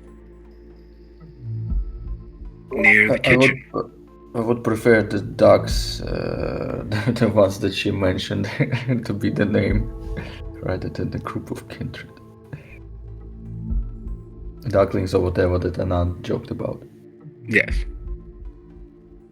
So as you all make your way past the kitchen toward one of the lower valued suites, considerably more private because of all the kitchen staff wouldn't let anyone non-kindred back this far. Considerably more private because it is nearest the east exit of the building. It's completely opposite to where the public facilities are. It's completely opposite to where anyone who is not an employee should ever be. There's something about hiding in plain sight that appeals to you.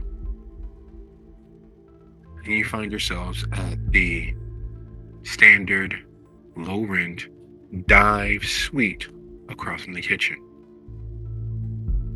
The door is slightly cracked.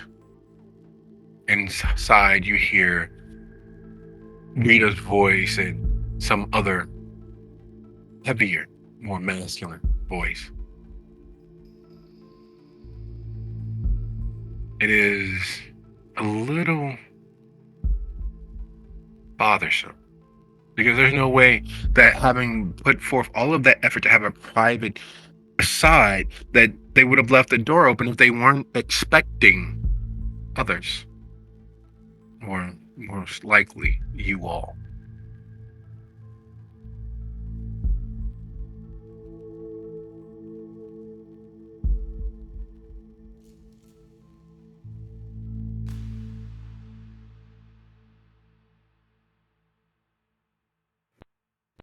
And kind of looks back at the rest of them.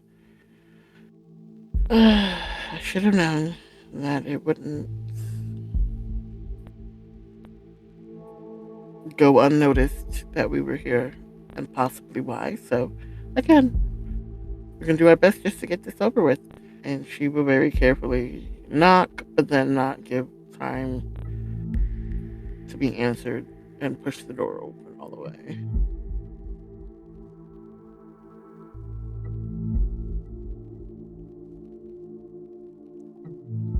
Sarah's gonna pop Cloak of Shadows as we enter the room.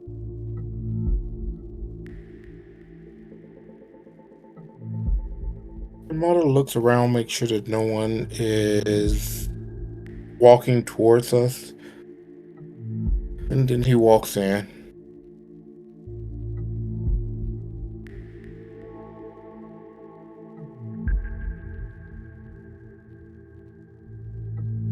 Sitting with Rita as she dressed in her usual light pinstriped two-piece suit, her hat sitting on the table, one leg crossed across the other, as across from her, the gentleman who said, "Oh, man," is none other than, for you all, a recognized face. As children of Eric, as children of Eric, you all recognize Marley Garvey Jr. He's something of a local legend, a former poet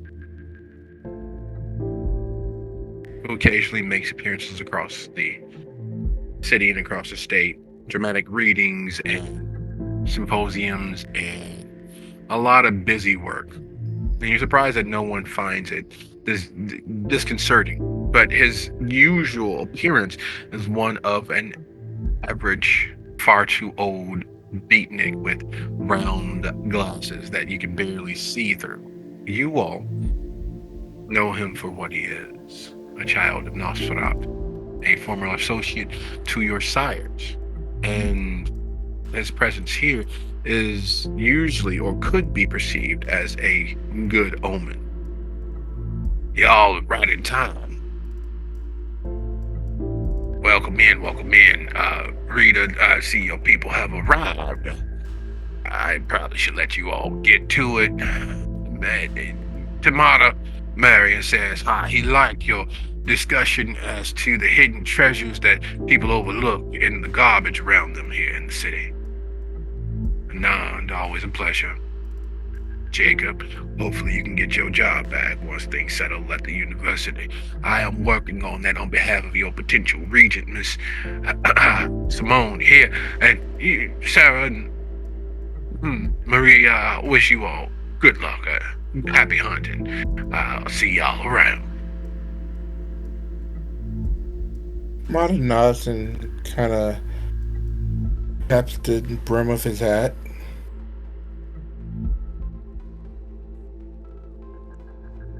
Sarah's gonna trace his footsteps as he leaves the room with her eyes.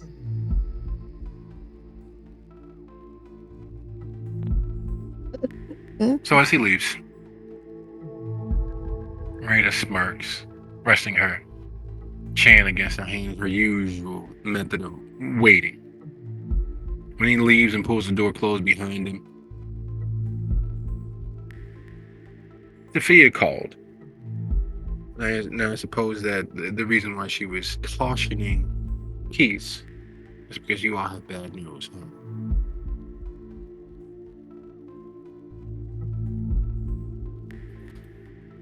Well, it don't have to be bad news, but it is something that we felt like we had to come here and talk to you about directly because we heard what you feel is going down, and just wanted to let you know that like about a week ago, actually, Dusable was here directly, and I'm knowing. Yeah, I heard about that. Well, while he was here, he was looking for the person that was supposed to be regent and couldn't find him, and then put out a call for any other Tremere in the area, and we just happened to show up at the wrong place at the right time. She looks at TG. And due to that fact, Ain't nobody got time for that. Due to that fact, he said we were in charge.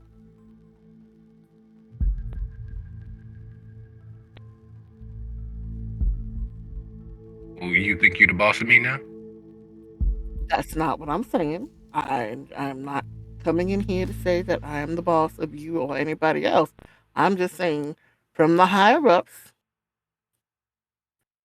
we were told that we are responsible for the Chantry as it stands and rebuilding it to its former glory because they could not find somebody to take over as regent. And if you wanted to be regent, then maybe we should have told him that before he left and left it in our hands. Y'all probably should have, but you didn't, and that's fine. I completely understand. But he didn't give us that option. He said, since y'all here, y'all are gonna do it, right? So why didn't you take that option? That's kind of the invite. The right part is the invite, and I'm not going to lose my cool. You can relax. You can stop looking for secret doors and wards and whatever it is that you all are doing. I can feel the energy building up. I can feel the tension.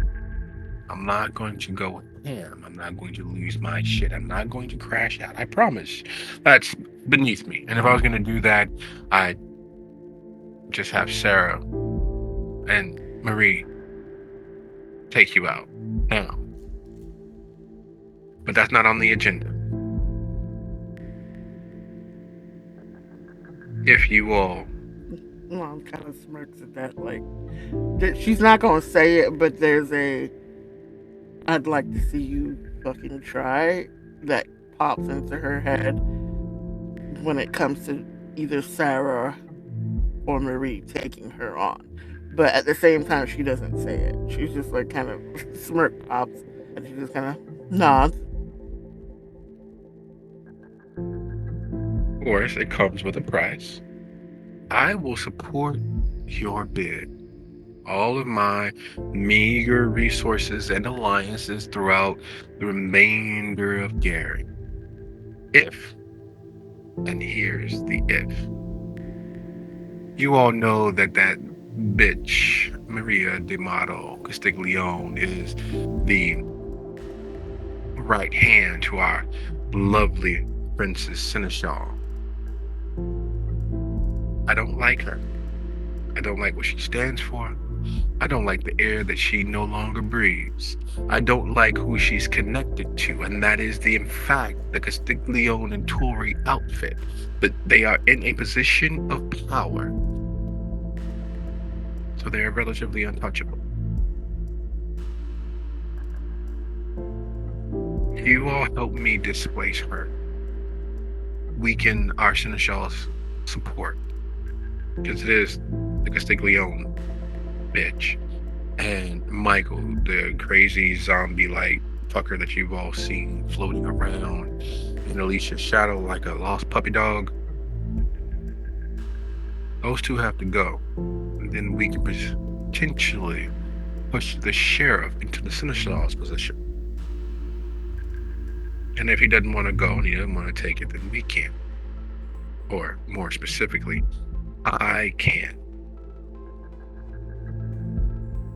We'll support you all rebuilding the chantry to your heart's desire, because you know the DuSable and the other regions will probably swoop in once you're done and try to take it from you if you don't have enough success.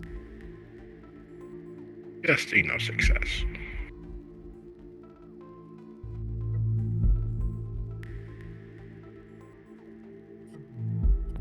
So basically, our choices are hand it over now or have it taken from us later. But either way, we're going to take a fall. And You need my help? Either way, you're going to need my help to hold whatever it is you think you'd like to have. Now we can do this the easy way. You help me, I help you. Or we can do it the hard way. Like what happened in Thornton Township. I don't mind either way. I'd prefer the easier way. The larger fish to fry.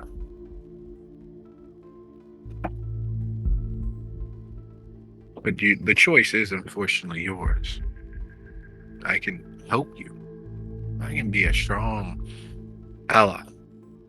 And while I would never stand against you, I'm a much better friend than quiet enemy.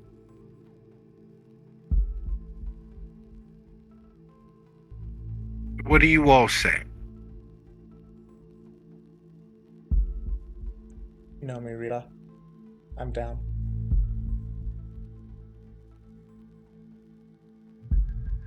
Yeah, knowing the relationship between Sarah and Rita, I would prefer to help out rather than to pick a fight. Non, Motto, Marie. Not saying a thing is, well, communicates just as much as saying the wrong thing. I wanted to see where Come on, everybody let's take else's that. heart was before I spoke.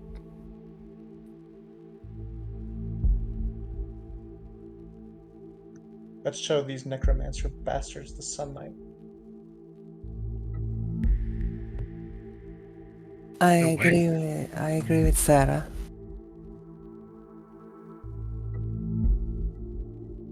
As much as I dislike having to dirty my hands, it seems like you've wooed the rest of our entire coterie, so not much for us to say now, is there? There is. Evil cannot prosper save by the silence of good men.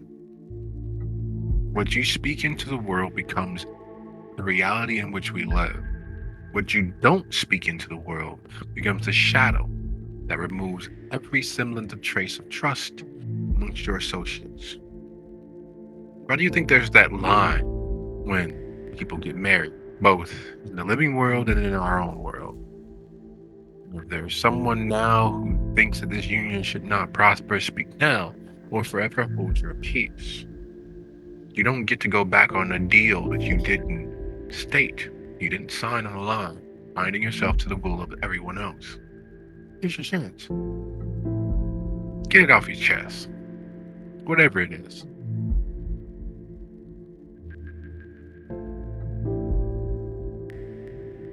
Marta looked to a nod. So I I'm guess trying we're to- going hunting? I'm trying to understand more whether you prefer to be the head dog in charge or you just really want to back us. I came in here wanting to be friends and not wanting a problem, and I insist I am still not wanting to cause a problem and be against you. Otherwise, this meeting wouldn't be what it is. I just want to know what it is or where you wish to stand so that I know where to stand.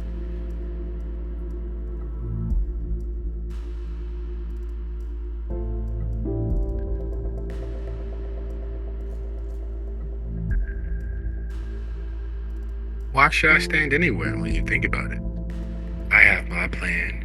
You have your wishes. I can help you with your wishes if you help me with my plan. It's a simple trade. A quid pro quo.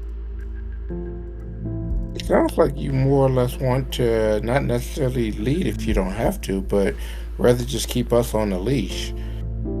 I'm not in favor of being a dog. I don't get paid enough for that. You're an educator. You are a dog. You can be a kept dog, or you can be a yard dog. You get a choice here. That's fair Marta enough. licks his lips. Thing is about that particular problem, I'm sure you know that news travels, and even where I was before now, we know how big of a problem that particular person is, and people have tried before to get rid of them, and they are still here. Mm-hmm. But people have not tried in the way that we will try. We've never had a unified premier presence here in the city. I don't know if you all realized your lovely region you all were following tooth and nail. It's a low down dirty dog, to borrow a phrase. You get in bed and you snuggle up with it raining outside. No, Coin, as Sophia likes to call him, always out for himself. He's always been trying to make a name for himself. He has always been pushing his own particular agenda. It's the reason why he and I never got along. But I never stood in his way. Never stood in his shadow. I never stood in his way. The same thing can happen with us, and I prefer that not to be the case. Because if he wasn't such a problem, if he actually believed in that lie that he sold everybody about unity, we wouldn't have been destroyed. We wouldn't have been caught with our pants down. We wouldn't have lost our chantry. We wouldn't have lost our standing. We would actually be we,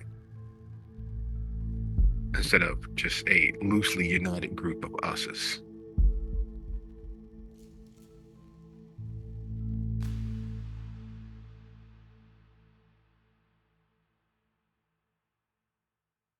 Yeah, I just like to oversimplify things that does not need to be harder than they are. And because I know where Sarah stands, I would prefer not to fight you because she will choose your side. So I'm up for that deal of helping you. Thank you, Jacob. It's always nice to hear that Sarah is loyal and true and honest. That's very important for me. It's very important for us. So you all get to decide on whether we, the Tremere of Gary, are going to be a united front, pulling together to keep the outsiders at bay and building something worth taking, Because you know that's the test, right?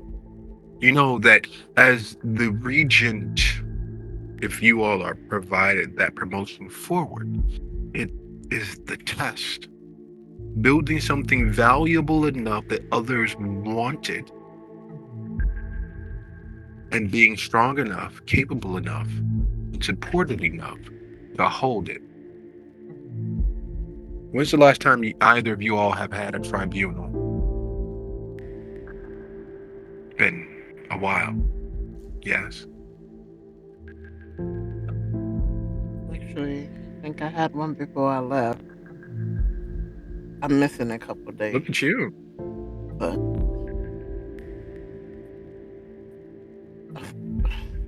Well, the vast majority of us, final You all are. clear. to be exact,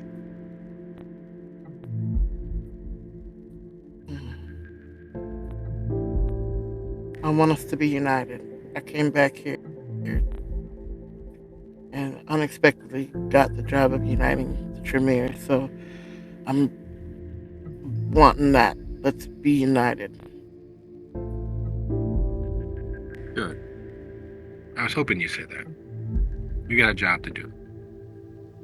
I don't know if you guys have noticed that Dusavo came here to vet and lend the tribute support to our Prince Maxwell. While Dusavo was here to scope the field, to instill and install a regent from Indianapolis to hold things together and build things back up, he was also keeping an eye on Prince Maxwell's most recent advisor. I don't know if you guys have had the opportunity of meeting Zimri Odella.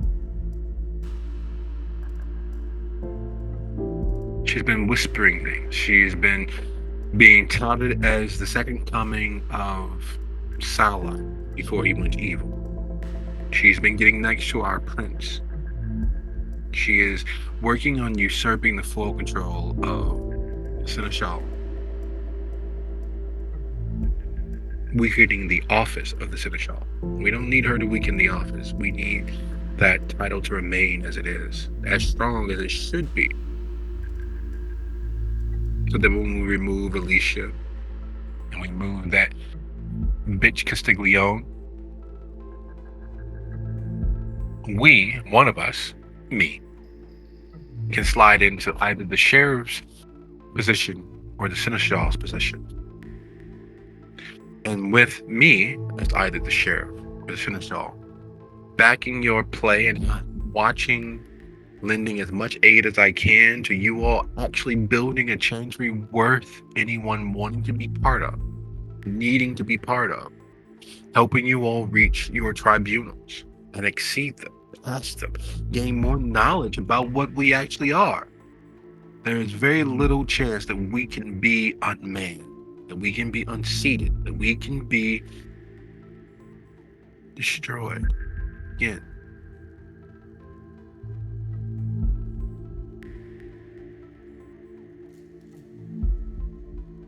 Right, I get emotional when thinking about how much there is for us to gain, how much we should gain working together. Honestly, earnestly working together towards the goal of betterment.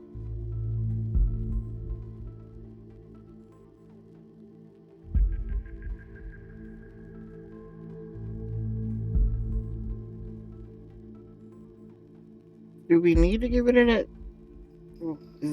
Dimitri person? Zimri Odella, she's, according to the gossip that Tyven is helping to spread, done 4 miracles, maybe 5. She's won Maxwell's support.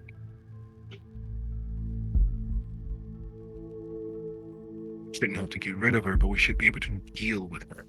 Because if she manages to weaken the Seneschal's position and instills herself as the principle of faith to Prince Maxwell, there won't be a reason for us Tremere to be here. We are the experts in dealing with the magic of the world.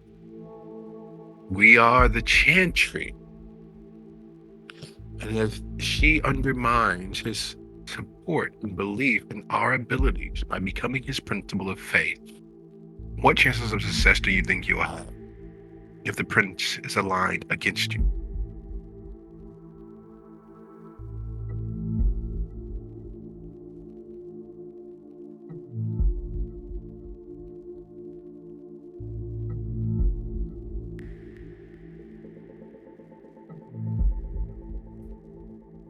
I miss the time when I didn't know how the sausage was made.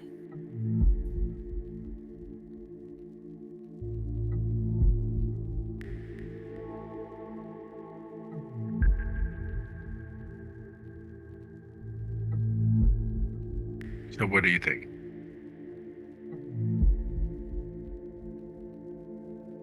I think we need to know exactly how close a tie she is with Armand and Rio and Juan. That's my question. The prince's childer? Maxwell's Yeah. an idiot. Maxwell's an idiot, but he's no fool. He has them sticking close to Eric because you know how blue bloods are. You know that somewhere along the way that Sheriff Sharp will, if he hasn't already, begun working against Maxwell.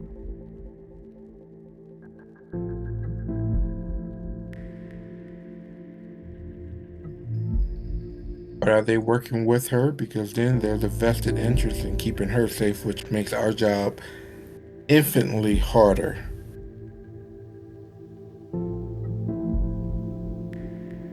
No, it's a good thing that there's so many of you all to tackle this from so many different angles.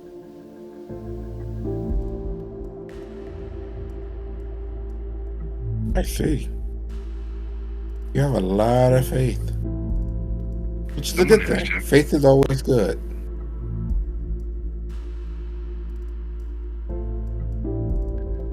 And then we have our plan. We know what the next steps are. And as you all support me, I will support you. We will support we. And before you know it, we will be so much more than what we are yesterday.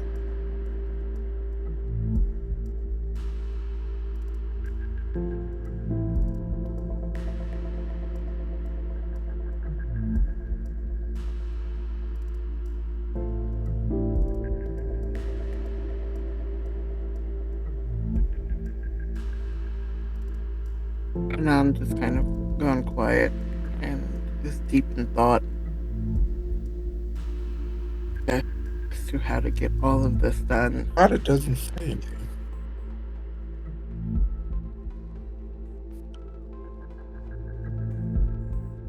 Marta's not going to say anything. He's just kind of looking and waiting on a nod to make her decision. So you seem to have put much thought into this, and we want to go with what we feel would do best. How do we get rid of the Hakata without being obvious and upsetting the apple cart? Well, first we need to make sure that the Seneschal's position is strong. Alicia, for all of her idiocy, was the next in line to become the Baron once Baron Stevens was no longer amongst us. I mean, she has the support of all of those former anarchs who would support her position as Seneschal. Her right-hand person, that Castiglione bitch, we can take care of in time. But the first step, the very, very first step, is dealing with Zimbri. Prince Maxwell nearly divested Alicia of her position as Seneschal, even with having extended the amnesty and forgiveness for her crimes as an anarch, because she had the unmitigated gall to call Zimri a fraud. She had the unmitigated gall to doubt that Zimri was as magical or as blessed as she has presented herself to be. We need to take care of Zimri. We need to strengthen the Seneschal's position. Once that is in place, we make a move. And she smiles, looking towards Sarah. We make a move on that Castiglione bitch and drive them out of our city, finally and permanently. But first, we make the sausage. We grind the meat. We make sure all of the parts from snoot to root are in our mix so that it tastes as flavorful as it needs to be. Sarah's gonna give a wicked and fanged smile in response to all this.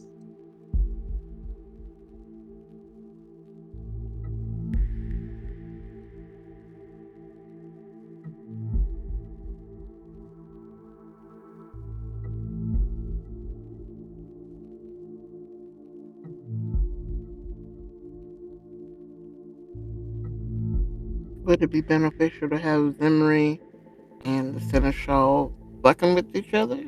Maybe get them both off kilter? Alicia's not going to make another move against Zimri. She's never seen Maxwell. No one has ever seen Maxwell that fearful, that dreadful. That's when she made that suggestion. The kindred barely speaks now. He makes sure that when she speaks, it is only in support of him. She uses her power amongst those former anarchs to support him and everything that he pushes. The threat to that is Zimri. You all can help, and I will help.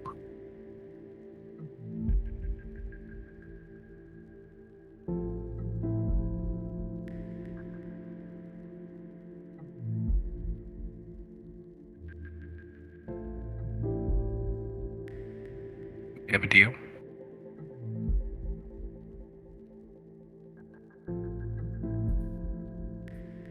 Yeah, we have a deal. Old American.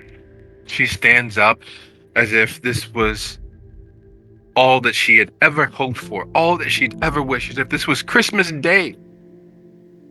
She extends her hand and she catches herself.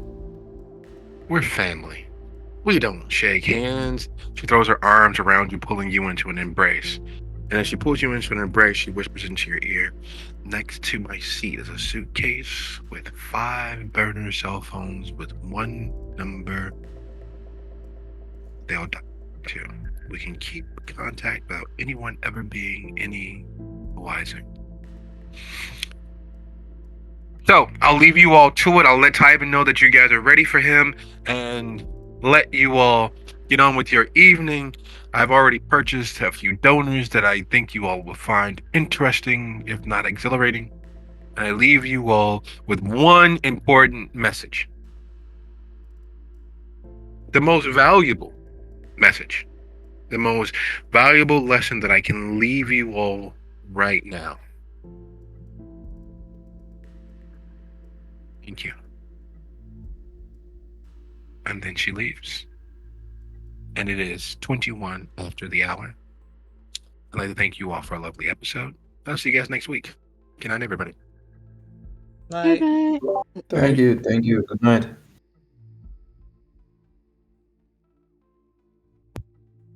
Good night.